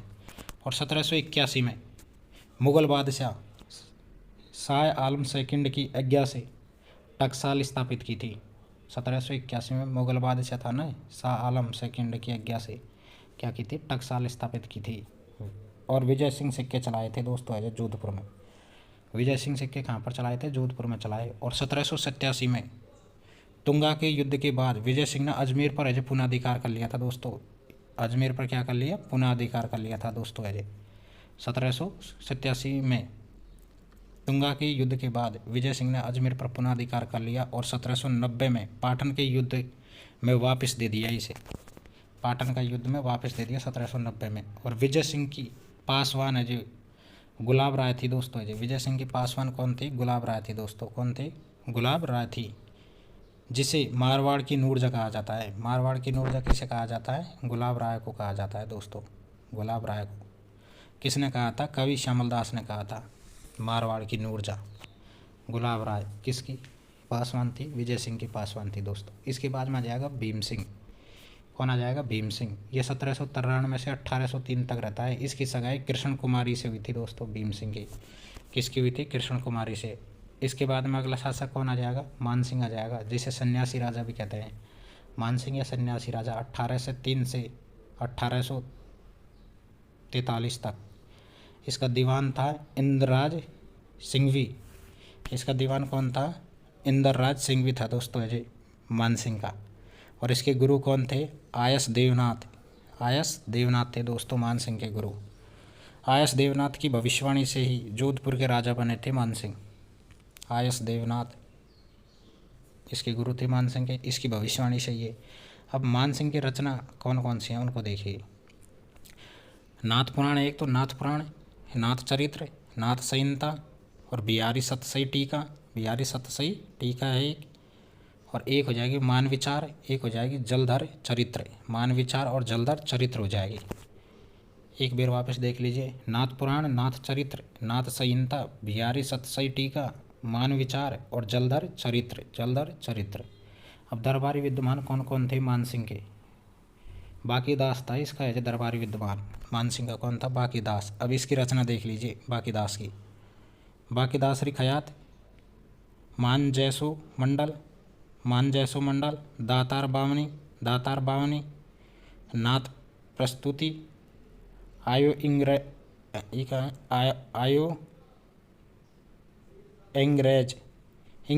आयो एंग्रेज, मूलक रे ऊपर, मूलक रे ऊपर। ठीक है दोस्तों, ये बाकी दास की रचना हो जाएंगी। बाकी दास री खयात, मान जैसो मंडल, दातार बावनी, नाथ प्रस्तुति, आयो इंग्रेज, मूलिक रे ऊपर, मूलिक रे ऊपर। अब आगे देखता हूँ मैं। इसके बाद में क्या होता है 1707 में गिंगोली का युद्ध होता है, गिरगोली का युद्ध होता है। इसमें मानसिंह वर्सेज जगत सिंह सेकंड के बीच होता है। मानसिंह वर्सेज जगत सिंह सेकंड के बीच होता है। कब होता है? 1807 में होता है दोस्तों, सॉरी 1807 में होता है। गिरगोली का युद्ध होता है 1807 में मानसिंह वर्सेज जगत सिंह सेकंड के बीच। कृष्ण कुमारी विवाद होता है इसमें। 1818 में ईस्ट इंडिया कंपनी से जी इन्होंने संधि की थी। किसने? मानसिंह ने। इन्होंने 1831 में आयोजित अजमेर दरबार में लॉर्ड विलियम बेंटिक के समय भाग नहीं लिया था दोस्तों। 1831 में आयोजित अजमेर दरबार में लॉर्ड विलियम बेंटिक के समय भाग नहीं लिया। और निर्माण है जी, क्या निर्माण कराए थे मानसिंह ने? मान प्रकाश पुस्तकालय बनवाया था एक तो इसने, मान प्रकाश पुस्तकालय बनवाया था। और एक क्या बनवाया था इसने? आयस देवनाथ की समाधि। मान प्रकाश पुस्तकालय और आयस देवनाथ की समाधि बनवाई थी। और महामंदिर बनवाया जो नाथ संप्रदाय का प्रमुख केंद्र है। महामंदिर भी बनवाया था इसने, जो नाथ संप्रदाय का क्या है? प्रमुख केंद्र है दोस्तों। और एक तो मान प्रकाश, आयस देवनाथ की समाधि और महामंदिर भी बनवाया था जो नाथ संप्रदाय क्या है? प्रमुख केंद्र है दोस्तों। अब तख्त सिंह राठौड़, तख्त सिंह राठौड़ 1843 से 1873 तक रहता है। इसने नाथों के विद्रोह को शांत करवाया था दोस्तों। तख्त सिंह राठौड़ ने किसके? नाथों के विद्रोह को शांत करवाया था। इसने सामंतों के अधिकारों में कटौती कर दी। किसने? तख्त सिंह राठौड़ ने सामंतों के अधिकारों में कटौती कर दी। इसलिए सामंतों ने इसके विरुद्ध युद्ध किया था दोस्तों। और इसके समय 1857 क्रांति में अंग्रेजों का साथ दिया था। किसने? तख्त सिंह राठौड़ ने। किसका साथ दिया? अंग्रेजों का साथ दिया था दोस्तों। जसवंत सिंह, अब इसके बाद में आ जाएगा जसवंत सिंह सेकंड। जसवंत सिंह सेकंड आ जाएगा 1873 से 1895 तक। इसके पिता हो जाएंगे तख्त सिंह। इन्होंने 1875 में कलकत्ता दरबार और 1877 में दिल्ली दरबार में भाग लिया था दोस्तों। किसने? ये जसवंत सिंह है ना, जसवंत सिंह ने 1875 में कलकत्ता में और 1877 में दिल्ली दरबार में भाग लिया था दोस्तों। इन्होंने अपनी प्रधानमंत्री सर प्रताप सिंह को 1887 में महारानी विक्टोरिया के स्वर्ण जुबली समारोह में भाग लेने के लिए लंदन भेजा था दोस्तों। किसको भेजा था इन्होंने? लंदन। अपनी अजय प्रधानमंत्री प्रताप सिंह को, इसको प्रताप सिंह को 1887 में महारानी विक्टोरिया के स्वर्ण जुबली समारोह में भाग लेने के लिए कहाँ पर भेजा था? लंदन भेजा था प्रताप सिंह को। और सर प्रताप सिंह के आग्रह पर 1883 में स्वामी दयानंद सरस्वती जोधपुर आए थे। किसके आग्रह पर? सर प्रताप सिंह के आग्रह पर स्वामी दयानंद सरस्वती है ना, जो जोधपुर आए थे। और जसवंत सिंह सेकंड अपनी अजय पासवान नन्ही जान के प्रति आसक्त थे। इसलिए स्वामी जी ने अपने अजय उपदेशों के माध्यम से जसवंत सिंह को अजय फटकार लगाई थी। जसवंत सिंह को फटकार लगाई थी क्योंकि अजय जसवंत सिंह है ना, जो अपनी पासवान नन्ही जान के प्रति अजय भावुक थे। इसलिए स्वामी विवेकानंद जी ने अपने उपदेश के समय जसवंत सिंह को क्या लगाई थी? फटकार लगाई थी दोस्तों। बुरी तरीके से डांटा था जसवंत सिंह को अजय। आगे देखता हूँ मैं। इसके बाद नन्ही जान ने जगन्नाथ गौड़ की अजय सहायता से स्वामी जी को अजय जहर दिलवा दिया गया था दोस्तों। नन्ही जान है ना, उसने जगन्नाथ गौड़ की सहायता से अजय स्वामी जी को क्या दे दिया? स्वामी दयानंद सरस्वती को जहर दे दिया। और स्वामी जी की मृत्यु 30 अक्टूबर 1883 में अजमेर में हो गई थी दोस्तों। दयानंद सरस्वती की मृत्यु कब हो जाती है? 30 अक्टूबर 1883 में अजमेर में हो जाती है। फिर आ जाता है महाराजा सरदार सिंह आ जाएगा 1895 से 1911 तक। महाराजा सरदार सिंह को कब आ जाएगा? 1895 से 1911 तक। पिता का नाम जसवंत सिंह सेकंड। ये पोलो के शौकीन थे दोस्तों अजय सरदार सिंह। इन्होंने जोधपुर में अजय पोलो घर बनवाया था। जोधपुर में क्या बनवाया था? पोलो घर। किसने? सरदार सिंह ने। इन्होंने बक्सर के युद्ध में अंग्रेजों की मदद के लिए चीन के विरुद्ध अजय जोधपुर की सेना भेजी थी दोस्तों। इन्होंने क्या भेजी थी? बक्सर में जो युद्ध, बक्सर है ना, बक्सर नहीं है, बॉक्सर के युद्ध में अंग्रेजों की मदद के लिए चीन के विरुद्ध अजय जोधपुर की क्या भेजी थी? सेना भेजी। अंग्रेजों ने जोधपुर के झंडे पर अजय चाइना 1900 लिखवाया था। अंग्रेजों ने जोधपुर के झंडे पर क्या लिखवाया था? चाइना 1900 लिखवाया था दोस्तों। और सरदार सिंह ने अपने पिता अजय जसवंत सिंह की याद में अजय जसवंत अजय थड़ा का निर्माण करवाया था दोस्तों। सरदार सिंह ने अपने पिता है ना जसवंत सिंह की याद में जसवंत थड़ी का निर्माण कराया, जिसे राजस्थान का ताजमहल कहते हैं। राजस्थान का क्या कहते हैं? ताजमहल कहते हैं। राजस्थान का ताजमहल किसे कहते हैं? जसवंत सिंह थड़ा को कहते हैं। सरदार सिंह ने सरदार सिंह ने बनवाया था अपने पिता जसवंत सिंह की याद में। जसवंत थड़ी का निर्माण कराया, जिसे राजस्थान का ताजमहल कहते हैं। इन्होंने 1910 में ही असहाय लोगों की मदद के लिए एडवर्ड रिलीफ फंड की स्थापना की थी। सरदार सिंह ने किसकी? असहाय लोगों की मदद के लिए, जिनका कोई सहारा नहीं है, उनके लिए किसकी है वो की एडवर्ड रिलीफ फंड की स्थापना की थी दोस्तों सरदार सिंह ने। इसके बाद में सुमेर सिंह आ जाएगा 1911 से 1918 तक। पिता का नाम सरदार सिंह। इन्होंने 1911 में दिल्ली दरबार में भाग लिया था दोस्तों। किसने लिया था? सुमेर सिंह ने दिल्ली दरबार में भाग लिया था, जिसमें जॉर्ज पंचम और महारानी मेरी आए थे। दिल्ली दरबार में भाग लिया 1911 में, जिसमें कौन कौन आए थे? जॉर्ज पंचम और महारानी मेरी आए थे। और सुमेर सिंह ने प्रथम विश्व युद्ध में भी भाग लिया था दोस्तों। 1418 में होता है ना, उसमें भी भाग लिया था सुमेर सिंह ने। ठीक है। फिर इसके बाद में कौन आ जाएगा? उम्मेद सिंह। उम्मेद सिंह का शासनकाल कब रहता है? 1918 से 1947 तक। ये सुमेर सिंह के भाई थे दोस्तों। ये सुमेर सिंह के क्या थे? भाई थे। उम्मेद सिंह 1918 से 1947 तक शासनकाल रहता है। और इनकी शिक्षा मेयो कॉलेज से हुई थी। मेयो कॉलेज से। इन्होंने 1923 में अकाल रहित कार्यों के दौरान उम्मेद भवन या चीतर प्लेस का निर्माण करवाया था दोस्तों। उम्मेद भवन या चीतर प्लेस का निर्माण कराया, जो चीतर पहाड़ियों पर स्थित होने के कारण चीतर प्लेस भी कहते हैं। 1923 की घटना है, जो अकाल राहत कार्यों के दौरान, अकाल पड़ रहा था दोस्तों उस टाइम, उस कार्य के दौरान उम्मेद भवन या चीतर प्लेस का निर्माण कराया था। और चीतर पहाड़ियों पर स्थित होने के कारण इसे चीतर प्लेस कहते हैं दोस्तों। अब मैं आगे देखता हूँ। इसके निर्माण में 14 वर्ष का समय लगा। चीतर प्लेस के निर्माण में कितने वर्ष का समय लगा? 14 वर्ष का समय लगा। और यह 1943 में बनकर तैयार हुआ था दोस्तों। और महाराजा उम्मेद सिंह ने द्वितीय विश्व युद्ध में भाग लिया था। कौन से युद्ध में भाग लिया था? उम्मेद सिंह ने द्वितीय विश्व युद्ध में भाग लिया। और उम्मेद सिंह ने द्वितीय गोलमेज सम्मेलन में भाग लेने के लिए JW यंग को भेजा था। द्वितीय विश्व युद्ध में भाग लिया था उम्मेद सिंह ने तो। और उम्मेद सिंह ने द्वितीय गोलमेज सम्मेलन में भाग लेने के लिए किसे भेजा था? JW यंग को भेजा था। और महाराजा उम्मेद सिंह ने संविधान सभा में सदस्य के रूप में जयनारायण व्यास का समय दिया था। जयनारायण व्यास का समय दिया था दोस्तों महाराजा उम्मेद सिंह ने संविधान सभा के सदस्य के रूप में जयनारायण व्यास को दिया था समय। हम इसके बाद में आ जाएगा महाराजा हनुमंत सिंह 1947 से 1949 तक। महाराजा हनुमंत सिंह की मुलाकात भोपाल के नवाब से मोहम्मद अली जिन्ना से करवाई गई थी दोस्तों। महाराजा हनुमंत सिंह की मुलाकात किससे हुई थी? भोपाल के नवाब मोहम्मद अली जिन्ना से कराई गई थी। इसके बाद हनुमंत सिंह ने जोधपुर को पाकिस्तान में मिलाने की जिद करी थी दोस्तों। जोधपुर को पाकिस्तान में मिलाने की जिद किसने की थी दोस्तों? महाराजा हनुमंत सिंह ने की थी।